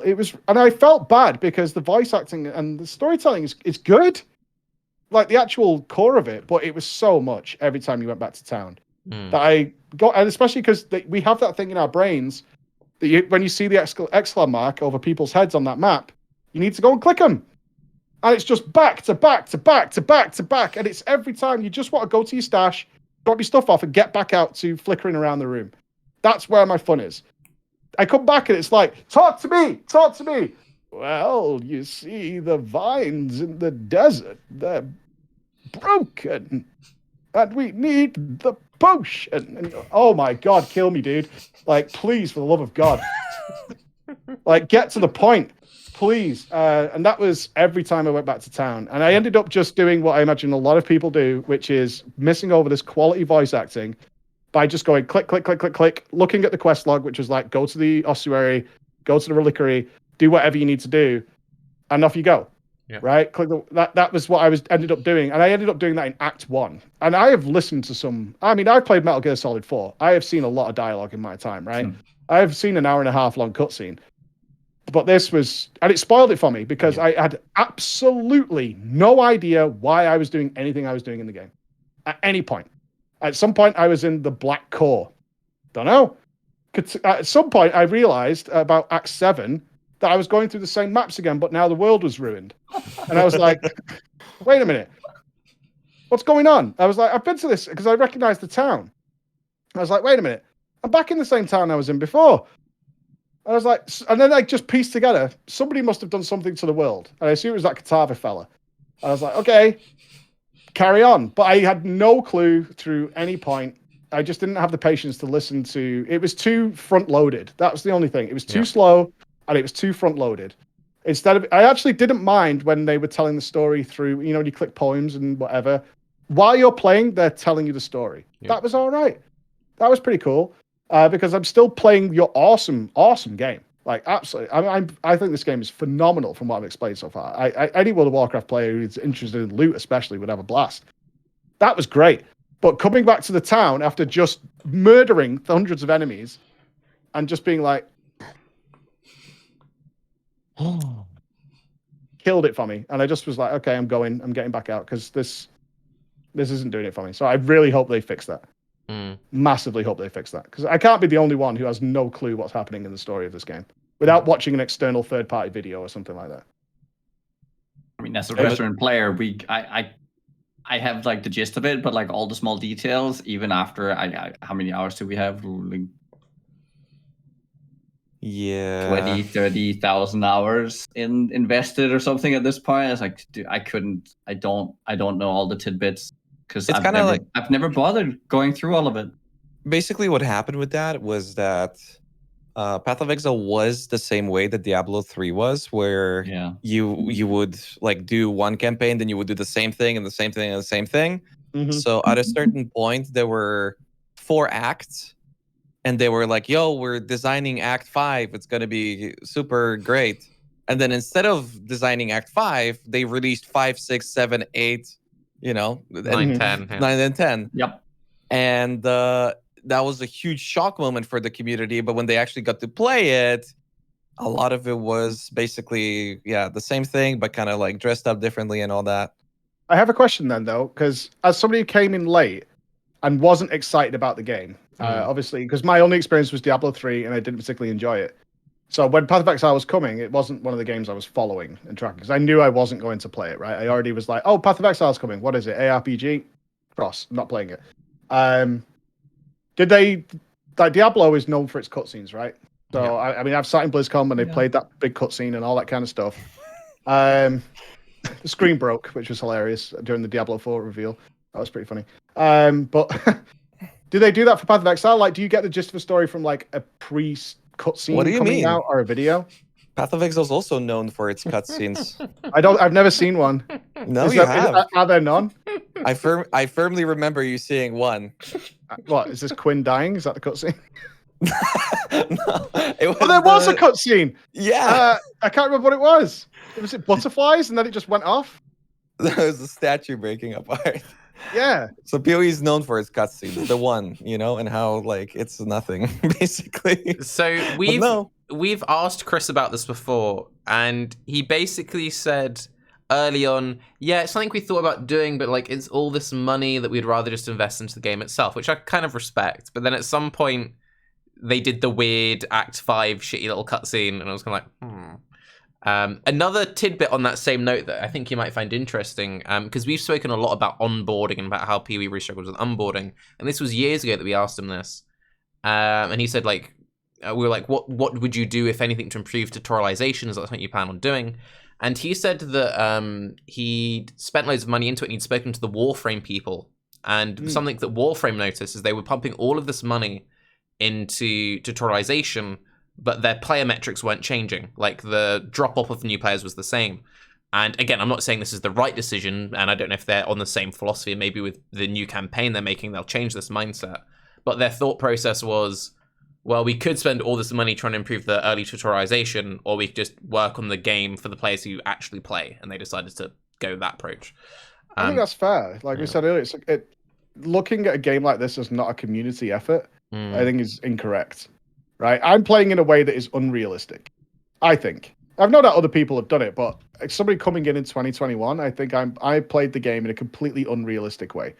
I would have, even if I came in completely blind, I would have, like I said earlier, once I encountered something I didn't understand, I would have Googled it. I would have watched a video on it. I would have understood it. I would have done that because that would be the sensible, smart thing to do. And I think that, the devs have a point there. Is like, we could invest a lot of money. I think basic tooltips is not a huge investment. Chris, right? Me and you, it's not a big investment. It's to have a little tooltip mouse over on certain things. That's okay. But yeah, big cutscenes and big mass tutorialization, no big deal. That doesn't need to happen. Some simple tooltips would be really helpful. Other than that, you're right. They can go to the community and figure out builds. We've run into the same thing in World of Warcraft. Is how many times do people choose their own talent spec in that game? Almost zero. Like, it's almost zero. It's something like 2 to 3% of players don't just ask a streamer or go to a guide site and just get it for them. I imagine PoE is pretty much the same way. How many people are creating completely unique builds? There'll be probably a higher percentage, but I imagine a lot of people are following build guides in a lot of cases, or at least getting the basis of a build from something like that, right? Do you guys feel that way? You guys know more about the community than I do, obviously, but do you feel like most PoE players are at least getting the basics from a guide? It's something mad, like 95% of the players are copying other people's setups. And then it's like 1 to 5% of the player base are making content. There's a tool called PoE Ninja, which is kind of the equivalent of like a WoW Armory sort of thing. And a lot of people use that, so they'll search like, oh, I want to play Lacerate. They type it in and it shows all the top Lacerate players.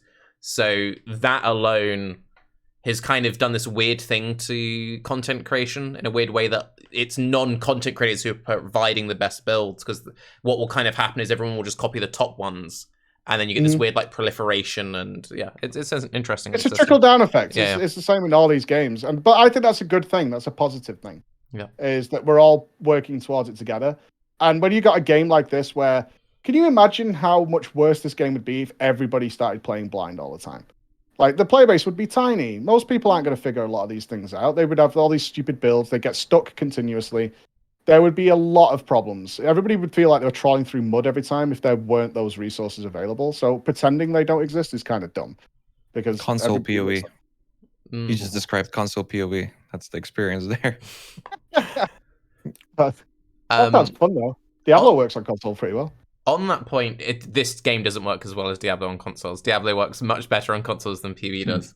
One thing I wanted to mention on, and I found it really interesting. I was watching your stream earlier today, and it was when you were buying the stash tabs, and you said to roughly quote, "This has done a better job of teaching me the game than the items itself." So we've said all the stuff about tutorialization. Well, how do you then feel about it when this whole monetization system is teaching you the game better than the game? I feel like people are going to hate me for this, but I think it's a pretty fair model for this game, right? I didn't spend a penny on... I did spend money on Path of Exile, one, because I was loving the game. And I've definitely spent more on games that I played for 10 hours than I have on PoE. So it made sense to me to invest some money in it, but I bought dogs, right? I got some dogs to follow me around because I didn't want to get anything else. The stash thing, I mean, as long as they're careful with it and they're not being greedy with it, I don't know, you guys probably have a much more firm take on this, but I certainly found that the stash system is intentionally obtuse because you can buy stashes that make it infinitely easier, which means the devs clearly know that this system is much better this way, but they're not going to provide it. On the same token, I didn't need to spend a penny at all to complete the campaign and know whether I wanted to invest in this game heavily. So I got a tremendous, I mean, phenomenal experience entirely for free that I would have been happy with from any game at all. Because I played it for like 4 days. So I had 54 hours. I have 54 hours played as of today without spending a penny. Like on anything that was actually non-cosmetic, right? I invested money in it because one, I'm streaming it and I'm earning money and it feels really counterintuitive. And plus the game is well worth the money. So I had a tremendous experience from that. But yet clearly they know what they're doing, right? So I did make a joke, which was a joke, that when they bring in new systems, they introduce 50 new currencies to try and push you to buy a tab, right? Right. Because that's the slippery. That's the slippery. What do you mean by slope joke? there. Well, you can see that's the very slippery slope, right? Yeah. It's like, hey, we've got this cool system, has 8,000 currencies, but did you know you can buy a tab for $20? Now that's a good question. Did you have to pay for any of the new acts or anything like that come into the game? No. Then I'm fine with it. I think that's totally fair. And on the point on the currency things, they were doing it for a while with the metamorph and all these tabs with these new things, but unless it's very core to the game and they see it as a new core item, they've started to add league specific storage space that you get for free. So this is very essential. I did notice that some items didn't go into the places I thought they would, like cartographer things don't go in the map thing. That instantly annoyed me. That annoyed the hell out of me. Because that should go in there, right? One thing which actually had me really panicked, it was just after you'd bought your currency tab, but you already had your affinity set up. And I realized like, oh no, it's not going to go in the right tab. And you're trying to put stuff in and it wasn't going in. And I'm like, oh, that's a really good point. Because the affinities, that's quite a recent system. We've only had that, 3 leagues now? No, you're trolling. Legit, really? we've only had affinities very recently. Oh, that must have been so painful. Yeah, it was. That's so painful. Oh my god. Why is it not on by default though? Because you clearly bought it to put those things in there. So why is the affinity not on by default? And why isn't there auto move everything into the correct tab? Yeah, that's basically the way. Why isn't there? The way people would play they would run a map and then they would take all the stuff, click it one by one into their stash. And then, I don't know, after running 100 maps, they would have to move all the stuff to the right tab that they would want to have it in. And that's how the game's been played, until very, very, very recently. And to answer, I don't know if that's not a spoiler. It's, again, because everything's oriented about, like, around the fact that it's league-driven. Yeah. So if you set up your stash tabs in a certain way now, they will be in the next league already set up in the same way. Yeah, I get that. Now I'm sorted. I get that, but it just seems like such an obvious thing to have. Is like you bought. I expect. Let me go through my expectation. You bought a currency tab. Would you like to move all your currencies into that tab? Yes. Voila. And that was that was the end of the story. You've spent money to buy the currency tab. Would you like to move all your currencies into this tab? Yes, I would. And affinity would be selected by default. Because why the hell else would I have bought a currency tab if not to put my currencies in it? So the fact that I have to do a right-click drop-down menu and then click the affinity, it's those very minor things that just make you go, what? Wait, why? And lead to confusion, right? It's those little silly things like that. Why is my map stuff going over there? Why is there 20 playing cards here like I'm playing fucking Gwent and I can't collect a single deck because this guy has 65, all these kinds of little piddly things like that were not frustrations, and I don't want it to come across negative because I don't really care that much, right? It was just something I noticed after getting the tabs. See, that's the thing, because eventually you'll start caring, and that's why, at the risk of sounding pretentious yet again, can you think of like a reason why they would have it set up this way and not just like an automatically move everything? At the risk of being rude, not just laziness. No, I can't really think of a reason. That it makes step 1 to 3 that I stated there seems like the most logical explanation. But do you have an answer to it? Well, the thing is, like, a lot of people, myself personally, also would agree with you that like there's not much to it, and then GGG would dress it up under this guise of wait. It's been a word that's been. It's a meaningful choice. Yes, it's a meaningful choice. There it is. Yeah. Yes, I have heard that before. Biggest pile of shit in the world. Thank you very much. Lying bastards. On that note, No offense, GGG. You've been very kind to me this last week. But on yes, that I've heard that particular shit before. I had to ask it since it's kind of come up. Do you have a quick thought on that tangent with the whole covenant system that's completely changed now with WoW after your whole weight conversation with Choice? And just a small, easy question to ask, obviously. I'm glad it's happening. I'm sorry I had to die for it. But yeah, I'm glad it's happening for the people still playing WoW because you know those are things we've fought for not 2 years, what, a year, something like that. And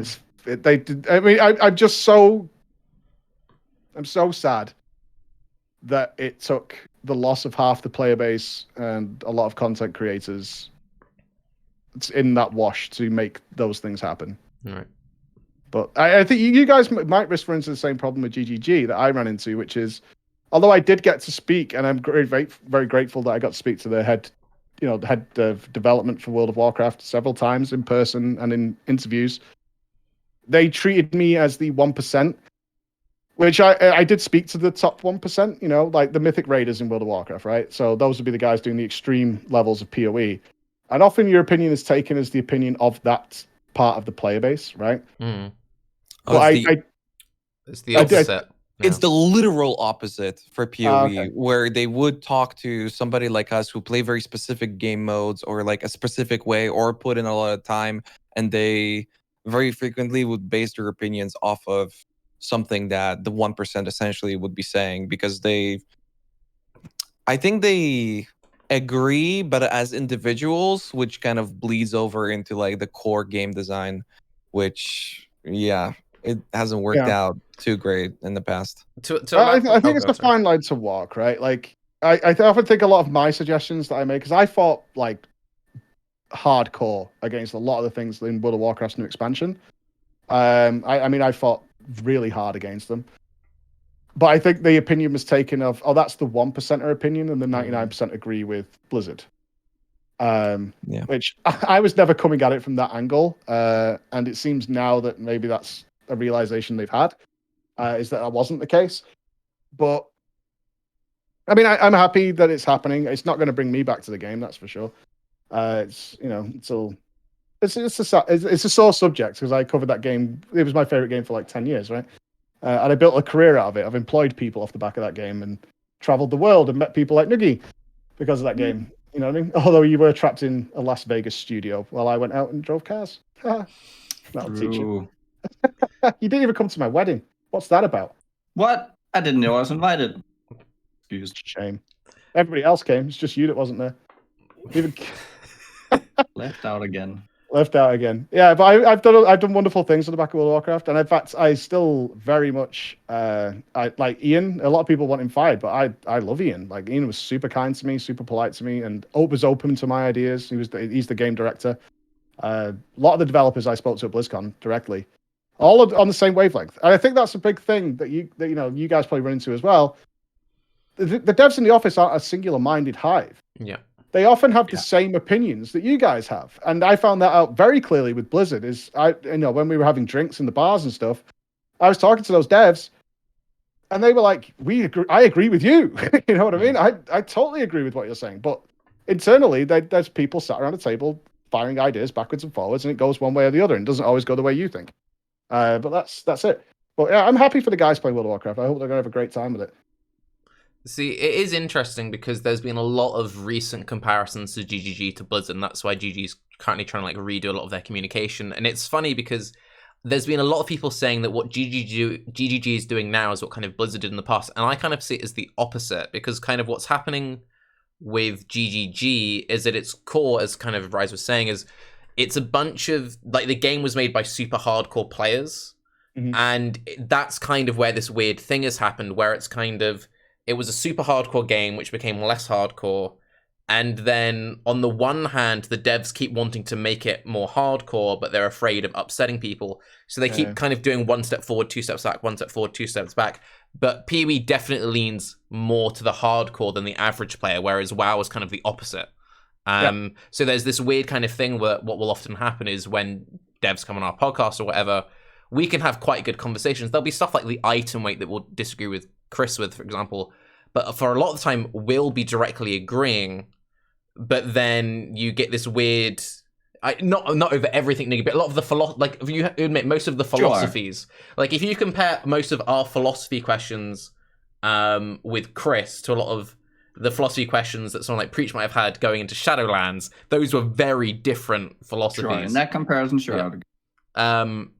But then we get this weird sort of walk back and step forward, and it's an interesting thing. So one of the things I wanted to ask you, because you've had the whole thing of like when you have Ian on, when you have developers being engaged with their community, in your experience, how important is that, and how much actual change happens from that, and how much of it is just, okay, people are angry, let's step in front of the community, we've done our bit, and let's disappear for 3 months and come back? I could talk about the last one a little bit that I did. There was a tried to equate it to PoE. Imagine that changing the gem slots in the weapons had a cost to it, an energy cost, and it was capped at 10, and that energy regenerated daily. So if you swap 10 gems in a day, like you swap your gems from one weapon to another, you couldn't swap any more gems for the entire day. All right, and then tomorrow you could do it once, and over 10 days you would need to build that 10 up so you could do it 10 times. That was a system that was similar to that, not quite as extreme. I don't want to overdo it, but a similar sort of idea that was brought into World of Warcraft in Shadowlands. And we were just like, why? Why are you doing that? Because some of us like to respec and do all those things. So it was a big outcry. Obviously, people were complaining about it. And then I got a message from Blizzard saying, hey, Ian wants to talk to you on an interview, because we always did them one-to-one. I had offered to do private interviews so we didn't have to do it in front of stream, because the problem is when we do interviews on stream with developers, they do have to kind of watch what they're saying, right? Because they're playing the PR game. So I'd offered to let's do it, can we do it behind closed doors so we can be a bit more honest with each other? And I promised not to throw you under the fucking bus, because I wouldn't do that. But no, it's like, let's do it publicly. And they usually came to me when they wanted to talk to the top end of the game, because I do the casting for the world first races and things like that. So I was like, okay, sure. And I was 100% convinced, because the only thing they asked me is the only thing, you can ask us anything you want, which Blizzard always gave me the freedom to do. The only thing we want to talk about is this one thing. So I read that and I was like, oh, cool. They're going to tell us it's going away. Because why else would you ask for an interview and a face-to-face? Unless it was to say, yeah, this thing you guys all hate is going away. So I was like, oh, that's awesome. That's really cool. And then the interview started, and I was like, well, let's get to that straight away. So we're starting off on a high. I was like, do you want to talk about this? And then it went into why they're keeping it and why they still think it's a good idea. And I'm sat here in the same chair with the same microphone, and I'm going, what is going on? Am I in crazy world? Are you for real? You've asked me to come in here to tell me it's a good idea, knowing how much I hate it. And once you hear that, I was just so confused. So it often is, coming back to the original question, it's like an outlet sometimes to get that out, and no change is happening. And now, if you're asking me, did it ever work to get change? No, because everything I asked for that I thought the whole community wouldn't like, or a vast majority of the community, I don't speak for everybody, but I thought a lot of people wouldn't like, has only changed now after the not dismantling of WoW, but a real heavy downfall of WoW. Not just because of the sexual problems that they've had there, but also the degradation of the game. It only happened after that. So no, the change didn't really happen that way with Blizzard, which is a shame. Sometimes it did, but only minor things. A lot of the times it was really to reach an audience. If you got an audience, it was to be able to engage with that audience specifically, while not really changing much at the back end. There was usually arguments, but they didn't really go anywhere. Good fun though. Yeah, that's the thing. I was very respectful, because Ian always listened to what I was saying. The only negative interaction I ever had with Ian is when he said he thought my opinions were a bit harsh but fair. I was like, well, I mean that's a compliment in my book, because I'm not making it up. I'm not screeching from the rafters. No, he always seemed like a reasonable dude. I'm curious, Nugiyen and Raiz. Obviously, I know what I think, so I'm not going to ask myself the question. But based on our recent podcast with Chris, and I don't know if you saw the one yesterday with Gazzy and that, is that kind of the sentiment that you get at all, or do you think it's... I get the sentiment that they are. So what what I've experienced and from the communication, I would say that a lot of it from the changes they're making is that they have realized that a lot of their system has run away from them and they are not in control over it anymore, and they're trying to take control again and make them better. For what They I'm weren't seeing. trying to please everybody. Because No, they're trying to make the game good. I think every dev's tried to do that. Yeah. That doesn't always end in the right way. No. I don't believe in malicious development, and I've had to argue this endlessly with people who think there's some sort of grand tinfoil conspiracy, blah blah blah blah blah. But the attempt to make things good is, I guess, this is a more specific question than Nugi. Good for who? Because this is where the problems start, right? Yeah, they're trying to make it good, but who are they making good for? Because one of the big things we talked about today is everybody plays this game differently. I think for future growth and for future development of good systems, engaging boss fights, that's in the spirit of what they want to do as developers. While It's basically- also, I would say they're also trying to alleviate some of the pain points that players have had recently. I do think that there is that in there as well. They're heavily leaning towards a lot of the ideologies that whenever I was asking you those questions before, it wasn't to like be facetious necessarily. It was mostly about the fact that there are those two different sides, and GGG has been more so leaning towards the making like a good game, but a different game than what the player base at this point is used to, because the game has almost been like out of their hands for a very long time. They've I would even go as far as to say, like, they've kind of trained their player base to yell at them until shit changes through sources like Reddit and whatnot.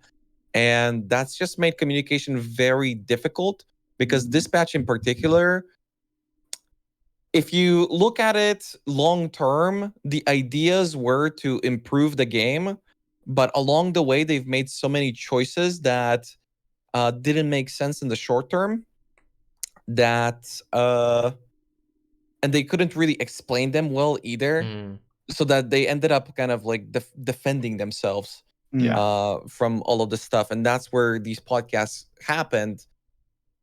I would like for the future for things to happen like that, not in a panic moment, but more so in a maybe moment of triumph. But this time around, it was that. And yeah, it's difficult to explain to a player, like, listen, your build is getting nerfed because we need to like improve the game, or the game's going too fast. We were talking about the idea of immunities before, and you mentioned specifically how it wouldn't be a particularly good game or a good game design, but many people have grown used to characters that are maybe immune or deal a certain amount of damage. That's just not something that GG is comfortable with. And they're trying to kind of get back control of that. And yeah, the player base is really not having it, really. And again, a lot of that, the problem is also that to not pressure like people who are against changes like this. The problem is that really GGG hasn't even done a good job this patch in particular to kind of like show their vision and show that they are willing to work on those little things that matters to players, right? They would change 10 builds instead of changing 10 builds, but individually. They would just go, and then 10 builds would go. And it's stuff like that where there's a lot of nuance to it, and they didn't really fully recognize that. That's fair. As long as I mean, after going through what we've been through, it's a case of just make sure you stick to your core idea of what the developers want for the game that got them here in the first place, right? Path of Exile became a juggernaut in this industry. Because I remember when it came out, everyone was laughing at Diablo 3. They were laughing at Diablo 3 because they were like, this indie studio just shit on Blizzard from a great height, right? They crushed Blizzard. And it was the biggest meme in the world, is that we were hearing about it nonstop. And you guys might forget it, but it was a big thing in the community. It's like, this game came along that's like graphically much of a downgrade to Diablo 3. Plays much better. The gameplay is superior, crapped all over it. And just remember what got you there in the first place. And sticking to that vision of what made them there, that's what my advice would always be. Because I think the way it went, the alternative is you try and appease a lot of people But in doing so, there's that silent people that are always going to fall away because that's not the game they fell in love with. Right? That's the danger you have. Is you can have some very loud mouthpieces banging on, certainly on forums and Reddit and places like that, and they're a very tiny part of the population. Most people are just going to be like, "Oh, I'm bored. I'm not playing." Right? So, like, if we look at again, WoW, I hate to keep bringing it up, but they lost millions of players. There aren't millions of posts on the forum. Most people just leave. Yeah. Right? They're not interested. They're not going to sit on a forum all day. They're not going to come on a stream. They're not going to go on fucking Reddit. They're just going to be like, oh, okay, I'm not playing that anymore. I'm bored. And they leave. And that's just the nature of what happens. They're not going to make a big song and dance about it. They're just going to disappear because it's not the game they fell in love with anymore. So you've got to be really careful. And I can't really talk about PoE because I've played it for 4 days, right? Like, to give some context. But I've seen it happen so many times now where devs try and appease, oh, but these people are angry over here now, so we kind of need to cater to them a little bit. Now that's made them guys angry, so we need to make those guys happy. And they start doing this like 2 steps forward, 1 step forward, 2 steps back kind of thing, because they're like, we want to do this, but that's made them pissed off. And they might be a huge amount of players, but we're not sure. So we need to go this way, we need to go that way. Rather than like, this is what we're going, and we're going to make it super clear and have a plan for it. And we're not making panic decisions, because that's when they look dumb, for lack of a better word. And it's happened a lot with Blizzard, is like they're panic reacting. And you can see it because the things don't make any sense. Like a lot of the changes just don't make any goddamn sense. You're like, why would you do that? That makes no sense. And it's because they're panicking internally, trying to appease X, Y, and Z. And that's not what they wanted to do in the first place. And that's just a dead road because you're always going to turn people away. The problem is also, I think that for somebody like Blizzard, the way they release content, I would imagine, isn't driven by player numbers or anything like that. Or like player interest, I should say, because it is numbers. It's mostly driven by monetary incentives, right? We need to release this content within this time frame so that these guys are going to keep playing, giving us money and whatnot. But for PoE, it's kind of notorious for being very unpolished and called content getting released in a state that is good, but because of how close it is to perfect, that kind of makes it bad from the player point of view, because then they would take like a week or 2 to fix that, and then it's perfect and everybody has fun. But by that time, already half of the player base has left because they weren't willing to deal with these issues. So when you start piling all these other problems now on top of that already existing issue with not having enough time to develop these leagues, it does end up looking a little bit panicky from the player point of view, and that's why they feel that they have to give their feedback to this stuff. I'm laughing at the dream world where a game of this magnitude gets fixed in a couple of weeks. Right? Give me that. Please. I beg of you. I mean, can you imagine if WoW had a 3-month expansion cycle? Like, that's the thing which is mad about PoE as well, is it's a live service game with a 3-month schedule, and that's kind of what screws them. Well, I mean, has it worked? I mean, it's in general, has it worked? Generally, it's working. It's just it's starting now to kind of show the cracks a bit because they just keep hammering new stuff on. What is it? 8 years old? Yeah, 2013. How long was do you the reckon? release. I'm not making excuses for GG here. GG. How long do you reckon this game would last when they made it? You know what I mean? How long? Yeah. I expected a 10-year plus. Oh, do you think they did? Yes. Chris was always very much. All right, I take it all back then. This is on you, Chris. They even do talks where they basically talk about GGG being designed from the get-go to be a game that lasts forever. Yes. On a 3-month cycle? Yeah. Right. But their 3-month cycle was not initially something they had. They had a very... there weren't even leagues in the beginning. Then they introduced leagues, and then they figured out, well, we need to give players consistency so that they know what to expect and at what time they need to be ready for the next league. And I think it was talking to conversation. Chris. Yes, exactly. Yeah. Chris had conversations with Crib. Well, why don't you structure it so that you can give players proper expectations? And then they tried it and it started working. They had a much better retention and everything just started flowing. And so that early recipe for success is something they have been hell-bent on maintaining while ramping up quality and size of production. And so 7-8 years later, they've just kind of, they keep ramping up, and it gets harder and harder to deliver the same quality and the same size of Yeah, product. of course. I mean, that's the same in any business, from baking to YouTube making to whatever, right? You can't Yeah. just keep going faster and faster and faster. I mean, it reminds me, this entire conversation reminds me so heavily of the Worlds of Draenor announcement that we were going to have an expansion every year in World of Warcraft. And we were like, why? Why? And they were like, because it'll be awesome. And I'm like, why is that awesome? I don't understand. Nobody asked for that. So You why guys are you suck. Why? yeah, like, why are you doing that? Like, are you just going to run yourselves into the ground trying to come up with a fresh idea every 3 months and then building it from scratch and implementing it and doing all that kind of thing? It didn't work eventually. Like you said, they just end up falling behind. As soon as it's fine as long as there's absolutely zero problems, right? And you hit the ground running on the next thing. But like that just snowballs and snowballs and snowballs, and you end up in a bad way. Again, I can't really talk much to PoE, but if it's been working for like 8 or 9 years, they've been doing this 3-month cycle. That's Well, you so could. much. recent events in the world, obviously, Yeah. the basically the thing that made the whole thing buckle, and they've kind of been paying the price for a couple of years now. Well, I would say they didn't the have to larger give part of themselves it. extra time. Basically, they had a massive convention, Exile Con. It was their first big con at the end of 2019. They flew us all out. It was really cool. And they were like, PoE Lucky 2, you. we're going to double the size of our team. And then the world didn't allow that to happen when you're in New Zealand and you can't hire anyone.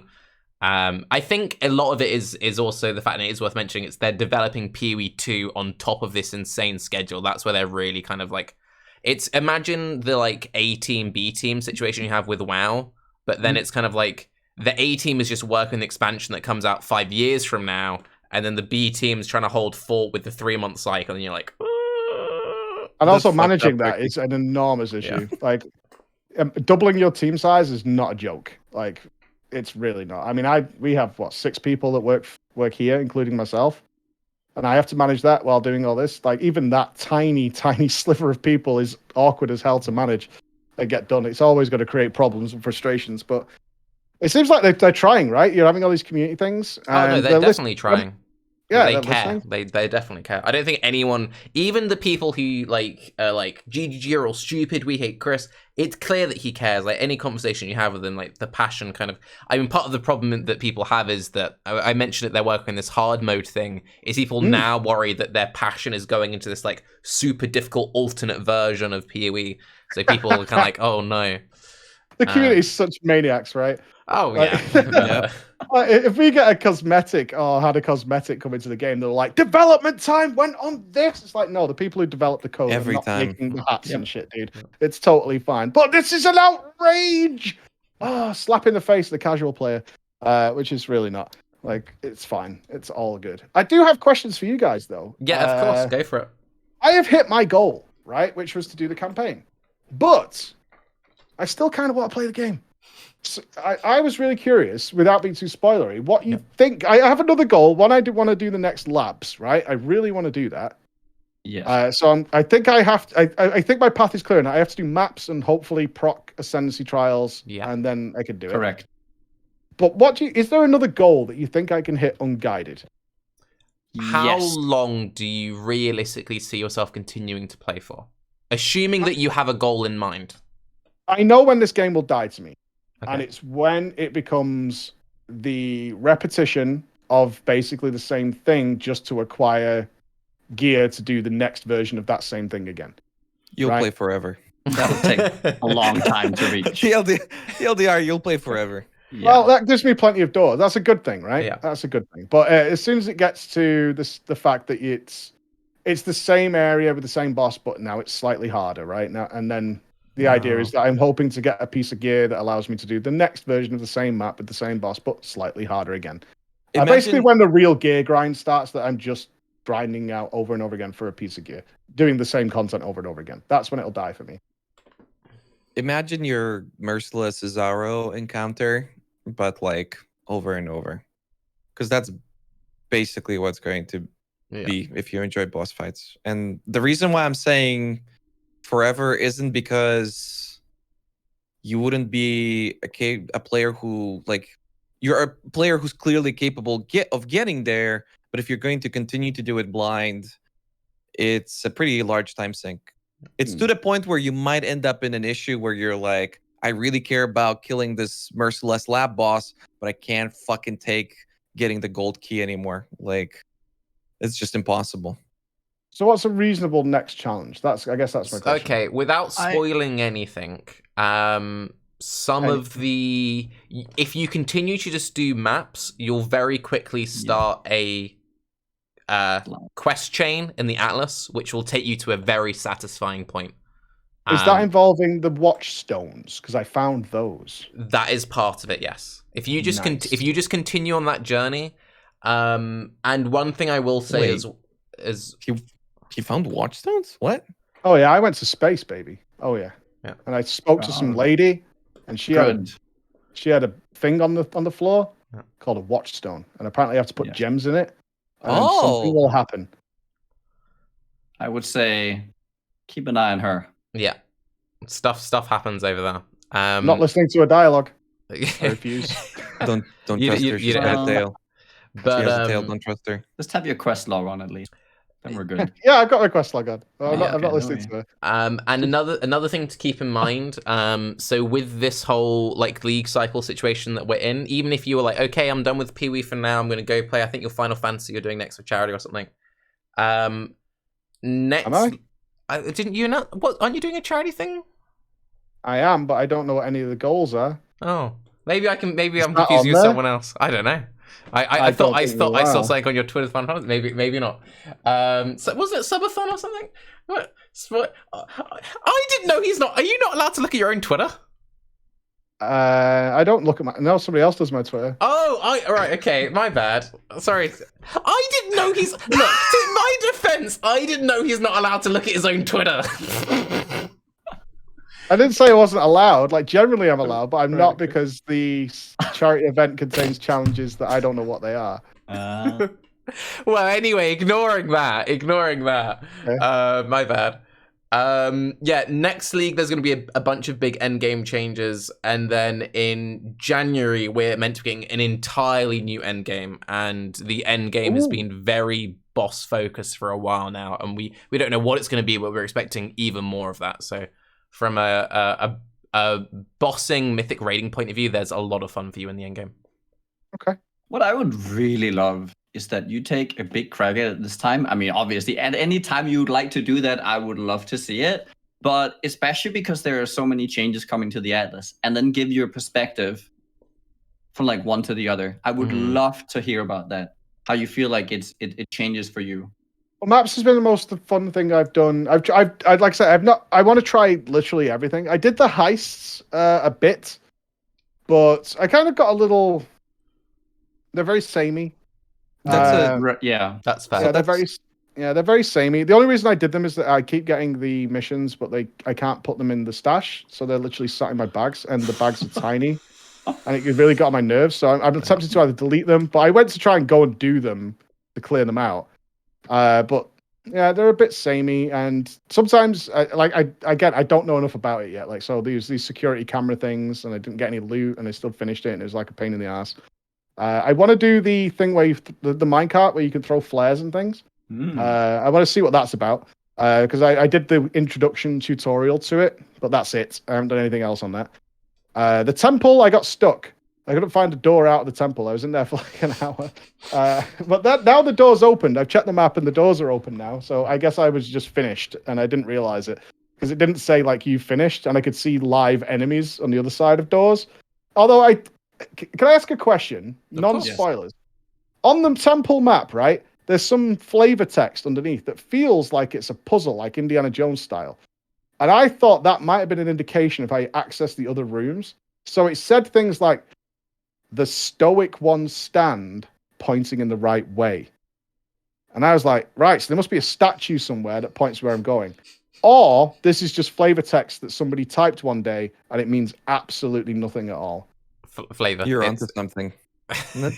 Taki, come on. No, I'm sorry. I'm not going to let Preach spend 4 hours this is the in a gameplay that you room. tune in for. 6 hours running around the temple looking at statues. I gave it half an hour. I did look at a lot of statues. I was like, it must be in here. But yeah, now the map shows the doors are open, so I assume I just had to go back. There are some really obscure mystery things in there that are worth you spending it on. I wasn't gonna let you spend 4 hours in a room like, okay, let's click on this tile. Maybe it's this one. I tried a lot of stuff, man. I was racking my brain. That's the joy of the mystery, right? I could have just Googled it, but I was like, right, what clues do I have? And then there was like this flavor text. I was like, aha. So there's some way of maybe opening the door if I twist the statue's nose or something and it'll open up. That's actually also something that I would be interested in. So you've described Heist as this like thing that's samey and like not that great. That's an old league. Same for the temple thing. That's an old league, the same way Expedition is. Would you say that Expedition is more interesting than something like Heist or the temple? I've only done one. I got it from a logbook, right? Is that right? Is what I'm talking about? You get a logbook. Yeah. Okay, yeah. I got a logbook. I figured obviously you do the small versions of it all the way through every single map, so I knew what I had to do. But I was kind of sciencing it, so I didn't explore a lot of it. So I've literally had one experience and cleared it. So I haven't got an opinion on it yet, and I haven't found another logbook since.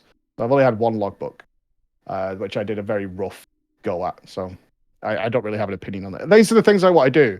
I want to try that out because obviously one's more efficient. The maps I've enjoyed the most because they have a boss in them at the end, which is always a nice conclusion to any scenario. And I like that I can add in all those extra mobs and enemies and things like that. That's pretty cool. The heists, I didn't dig that at all, really. Like, it's okay. I mean, graphically, it's very nice. You know, they're all behind the door. That's pretty cool.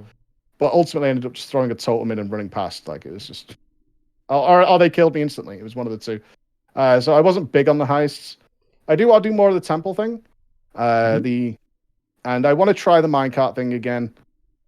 But other than that, I'm not sure how I can force island expeditions. Am I just hoping for logbooks to drop? No. So I mean, there are ways that you can. No, all right. I mean, I'll find it out. I would say just explore. Yeah. Try things the way you've been doing it so far.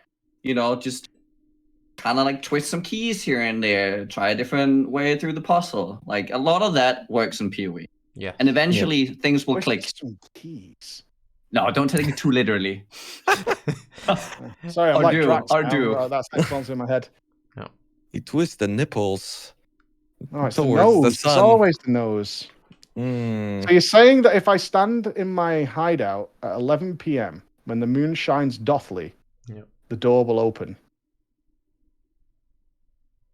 No. Okay. do you remember how in old WoW there was the whole thing with fishing up the Ashbringer and all of like how do we get the Ashbringer thing? I do. There's lots of stuff like that in PoE, so you'll have fun if you find it. Can I ask you guys a question then? Yeah, go on. All right, this is probably pretty relevant. There's a thing in WoW called archaeology, right, where you had to dig up hundreds of bits of shit out the ground, and on occasion, if you solved loads of these things, so you dig up like 300, it would take 20 for a solve, 30 for a solve, and you keep going around. But it could RNG proc a weapon, an epic weapon. But there was these rumors that if you traveled to a certain place in the world and you did all your solves standing on this particular altar, you had a much higher chance of proccing the weapon because of its lore intentions. This game is all about getting like super fancy loot. What's the weirdest sort of ritual you guys know of for trying to create the best weapon or the best thing? Anything like that? There must be, right? It involves. We can tell him. We can tell him. Tricorn. It involves what? Oh, you went a different. He went a different way with it. So to give you an example of just some of the silly little rituals, which is just a silly ritual that people do, is Kaduku. So it's a totem boss you encounter in Act 1 on the ledge. And when people are trying to link their items, people often go to Kaduku. They pick their fusings up and they like rub it over the guy, and they perfectly like get zapped by his abilities, and they charge it in. Another thing which works quite well, I find, is if you go back to Act 1, if you rub your item on a new player, you steal their luck. And then you can try and fuse it that way. Some people say that purchasing loot boxes before also works, but some people say that's GGG propaganda, you know? It's like how you're supposed to pretend you're dead in front of a bear. That's like bear propaganda. They just told everyone. I'm now a little concerned that when I got to Act 1, people were rubbing their Their pants all over me. Yeah, it You think that was happens. the thing? That Did happened a happen lot. to me? Oh yeah, Yeah, yeah. Oh Jesus! it's a pretty That's- regular occurrence. I'm I very did not aware. Oh, go on, sorry. I'm just saying I didn't consent to that Um, at all. I'm very aware that it's getting on late. So does anyone have any final questions for Mike? Because I know I've got one last one that I want to ask. I have a million questions. Go on, pick one, Raiz. No, it's just so interesting, like listening to your perspectives on things. Mm.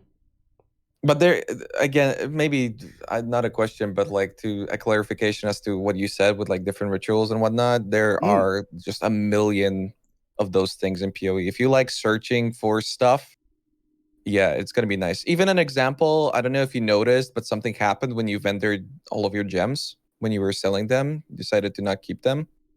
There was a thing that happened that I'm not fully sure you recognized. I did not. You'll recognize it in the future then. But there's little things like that are combinations of things where yeah. I found that out in the help menu. Oh. Where you can like put in 3 of the same type of flask and it'll give you an upgraded one. If you sell items that have multiple gem colors, you get a chromatic thing back. Yep. If that's what you're referring to. I Yeah, I read about that. If There's you millions of things like that, extrapolate that out, there are like so many permutations. Yeah, because it says that in the help menu. It's like, and there's many more mysterious things, but you should Google it. I was like, okay. sometimes that doesn't even work. They release leagues where they're like, hey, here's 10 new of these things and good luck finding them out. And then people like as a community try to figure it out. And sometimes it takes a really long time. Yeah. And there's Sounds like still kinda fun, mysteries though. that we haven't figured out. Yeah, Pretty that's cool. kind of fun, right? I mean, no one's really hard done by that, unless it always, unless it always gives you like 200 respect tokens or something if you sell these one particular thing. That's kind of fun. That's nice. I mean, it'll randomly happen for people, right? That's the idea. Is people will just be selling junk and it'll randomly happen for them, and they can broadcast it out. Yeah, you That's can pretty respec cool. with fishing, but people haven't figured it out yet. Well, they need to look harder, right? True. Mm-hmm. You gotta get on it. Anything else? You got a question? Yeah, Nicky, did you have a final one before I give my one? I mean, I'm just really curious to. So you've been referencing the, what do you call it? The like the in-game wiki. What's that called again? Help menu. The help menu. Yeah. So how helpful has it been? Like, what did it help? It helped me figure out power charges, frenzy charges, and endurance charges. I still haven't played with them yet. Like, I know what they do, but I haven't actually interacted with them myself. What else did it let me? It told me that chaos damage had poison in it. That was pretty good. It told me the name of things, like the abyss was the green thing. Because I was calling it green thing because it was just a green circle. So like stuff like that. He like clarified that they're not called legendaries; they're called uniques. That fixed that for me. Not that much though. Like it's still pretty vague, right? There's still a lot of vagueness to it. So, one thing I was really curious about. So you talked about a lot of the mechanics. Let's say they were explained. Would you have been more enticed to just trying and go in that direction? Because I feel like what I've been hearing is that a lot of mechanics you see, but there's not a good enough explanation, so you just kind of write it off. Like, how do you feel that kind of gives a player? Like, what kind of player experience do you get from that? Yeah, that's what you call the Google moment, right? Yeah. The ward is a Google moment. I couldn't find anything to do with it. Like it was said earlier, I checked the spells and I checked the help menu to try and find out what that was, and there was nothing there. So that's a Google moment. There's been loads of those where I wasn't sure. Crafting in and of itself would have been a Google moment from the first time I tried to mess with it, because I assumed it was crafting, not just like additions and modifications more than anything else, right? I thought you had to make something new. There's been a hell of a lot of those where I just passed it by because I was going to spend all day doing it. And as I didn't want to Google anything, I knew that I wasn't probably going to solve it myself. So I just wrote it off.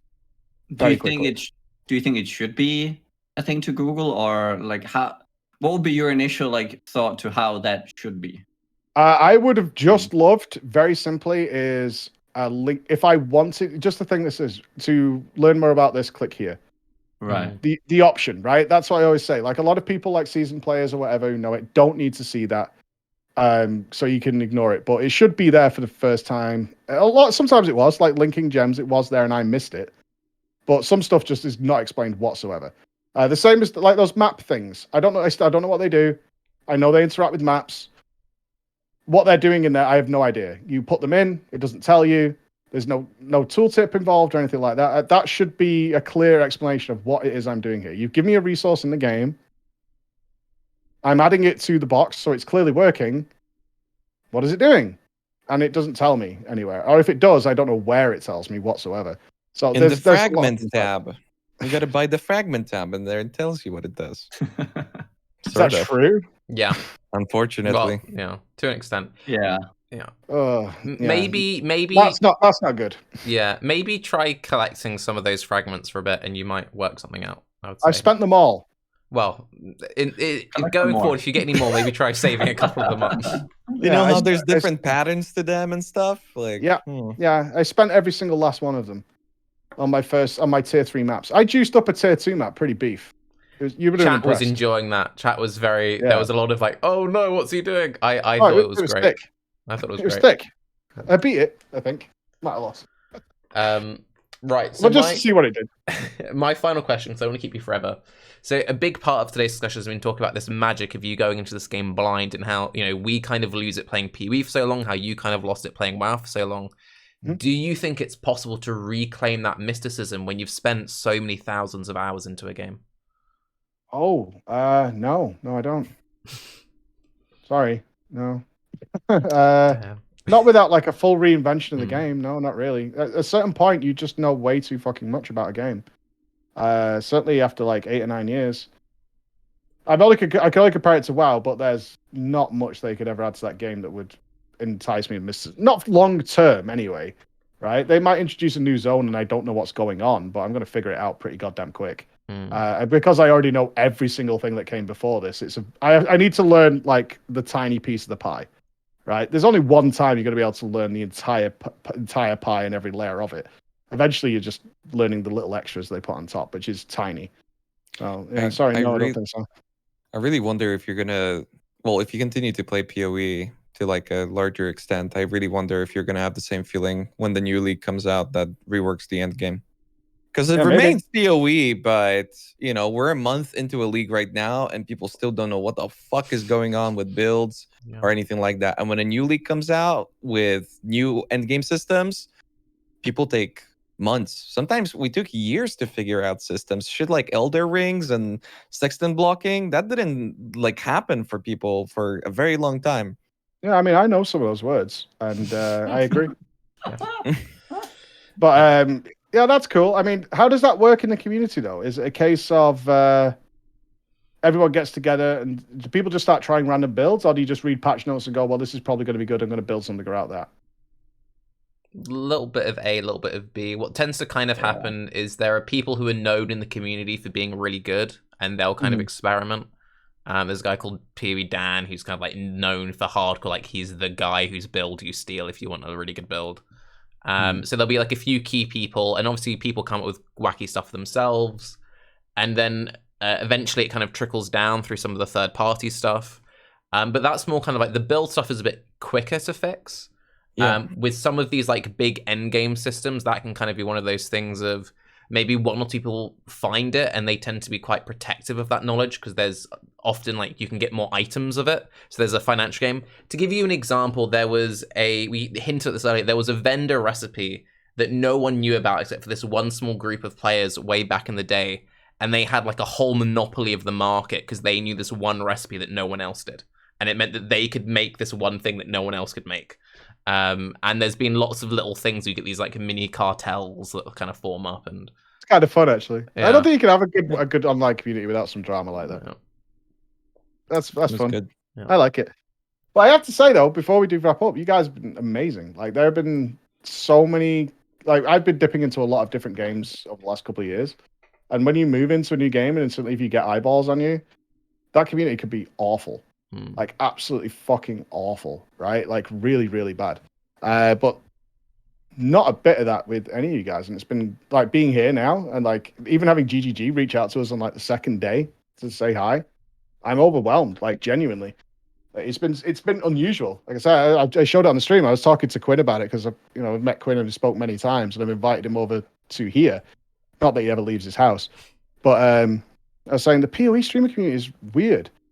Like they've been so welcoming and awesome. And it's like, yeah, they're nothing like anything else on Twitch, and I fully agree. I'm not buttering your ass, but there's been several communities I've gone to where you'll get that message like, stay away from our game.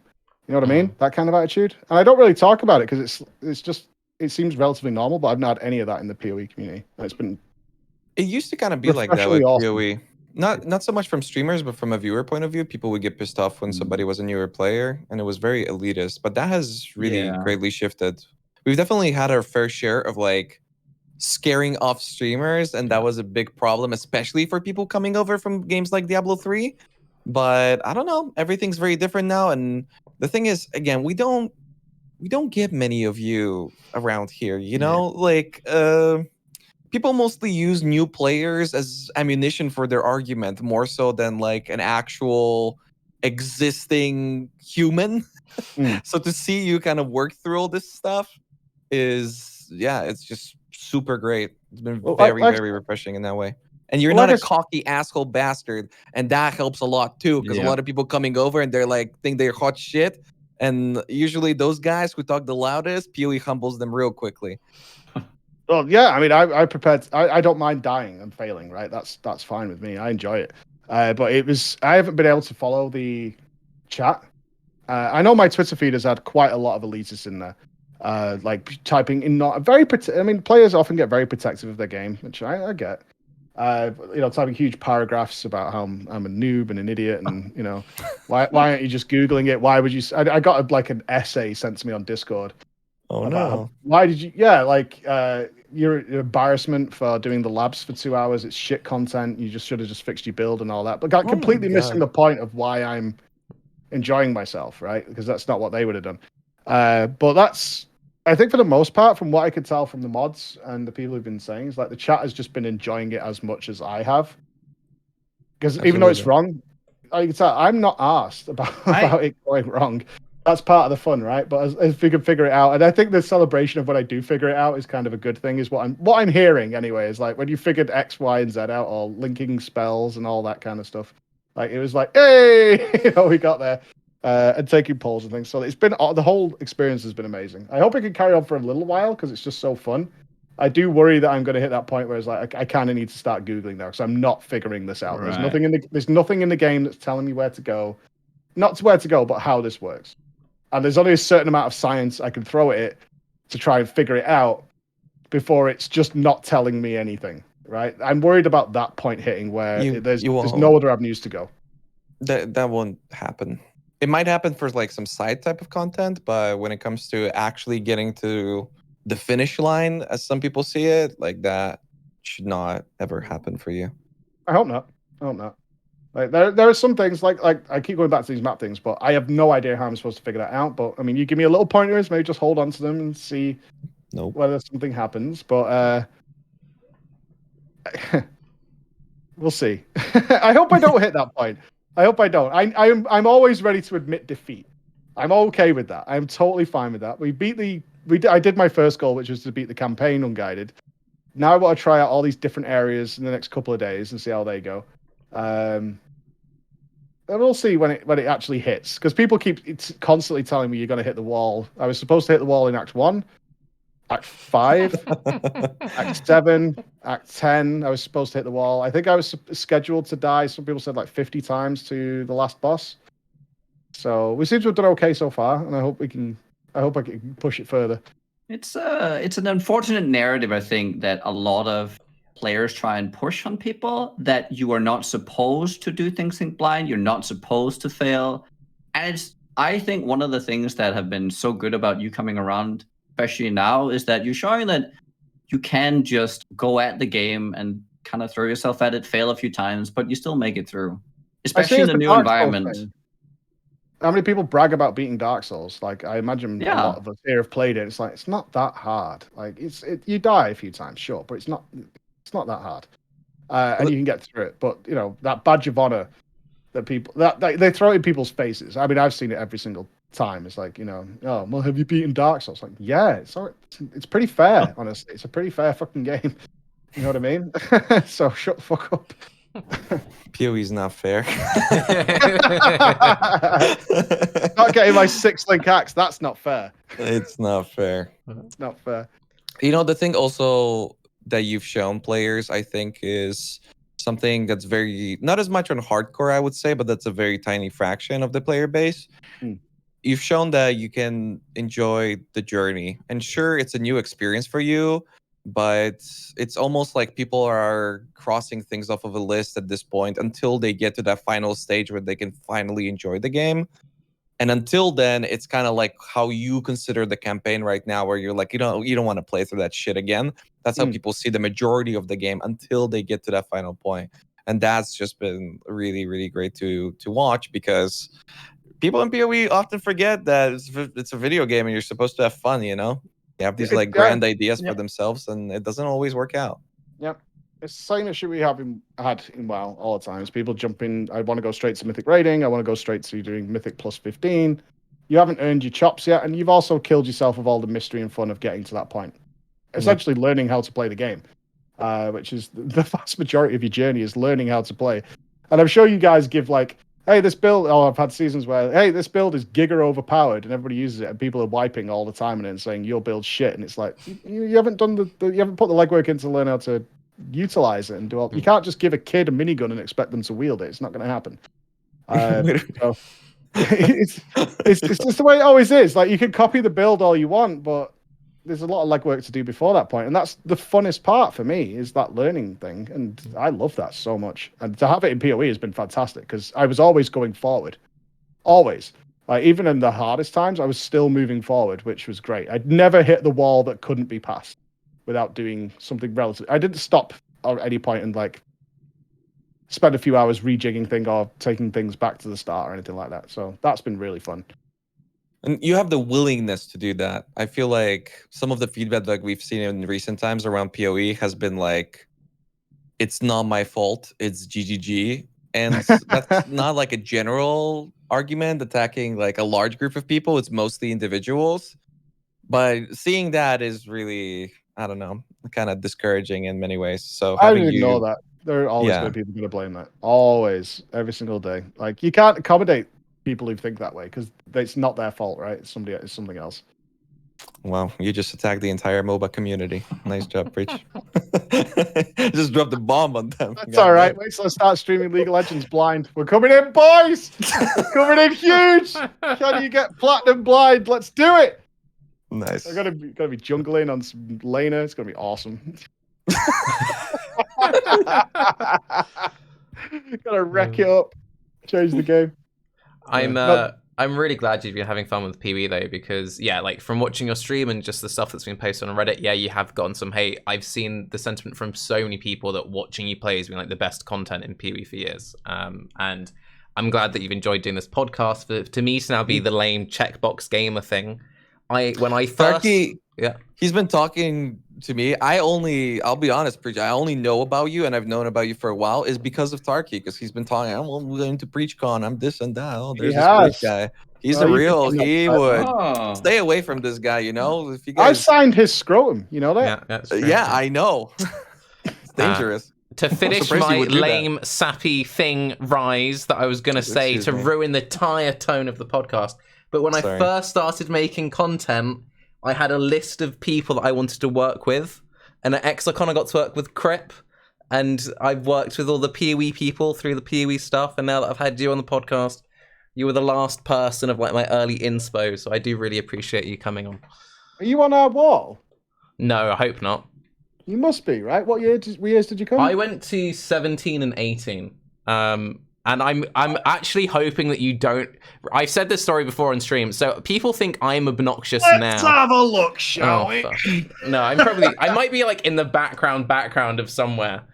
But are you like, Ginger? Is that you? No. I didn't have glasses back then. Oh, that's a plot twist. No, you're not on here, actually. No, I'm very good at not being in pictures. You're on a camera right now. What are you talking It's not about? a picture, You know, this is just a really fast series of pictures. You understand how these things work, right? One thing which you might appreciate this story, because I don't know if you'd have heard this story before, and this I think was one of the highlights of PreachCon, and it was such a tiny moment. I think it was the 2018 one where Taliesin went. Yeah. And he was getting swamped all night with people trying to talk to him and whatever. And I remember going to the loos, and he was at the urinal, and someone came up to him and was like, "Oh, Taliesin's sick, can I get a picture?" And went to shake his hand. Tess was like, "Mate, can you not right now? I'm kind of busy." And he was like, "Oh, right, yeah, my bad." And that, I think, was one of the funniest things I've ever seen, because it was just like this moment where the guy realized, like, "Oh, yeah, this is kind of weird, my bad, dude." Yeah, it's a little bit weird when you're on the toilet and there's knocks at the door. Are you coming out soon? Or shall I catch you later? Like, later. I'm in the... Please, later. It's not as weird as you calling it a urinal. Like what? Urinal? That's fine. It is a urinal. Yeah. What? Oh no. What do you call it? A urinal? No, that's wrong. Uranal? Oh, okay. Listen, I'm not a native speaker, but they did tell me that. We know what we're talking about. Yeah. We've got it all squared away. Well, this was awesome. Thank you, guys. Thank you. That's it. That's basically, we like to sort of deflate, and then it just sort of lingers for a bit too long, and that's kind of I'm surprised Tarke didn't tell you to get off yet. Yeah, usually that's just go to. I have a bad habit of telling people to fuck off. I accidentally told the first time we had the lead designer on, I was like, "Right, you can go now," and he was like, "Oh, should I?" And then it was very awkward. Yeah. He didn't want to go. It was. Yeah. So shall I leave? Only if you want to. Thanks for having me, everybody. Thanks. Thank you. Enjoy your little party. See you I then. look forward to your stream. Thanks again. Bye, guys. Bye. Bye. Well, that'll get in the VOD. That's good. I liked that. Wait, did you kick him? I didn't kick him. He He kicked him. I saw it. 100%. He I is. didn't kick He him. kicked him. Can't believe you kicked him. Oh my god. That was good though. I really enjoyed that. Yeah, he's really brilliant, you know? Yeah. I didn't want to like lead him on in certain directions too much, but it was very interesting to hear. Okay, right.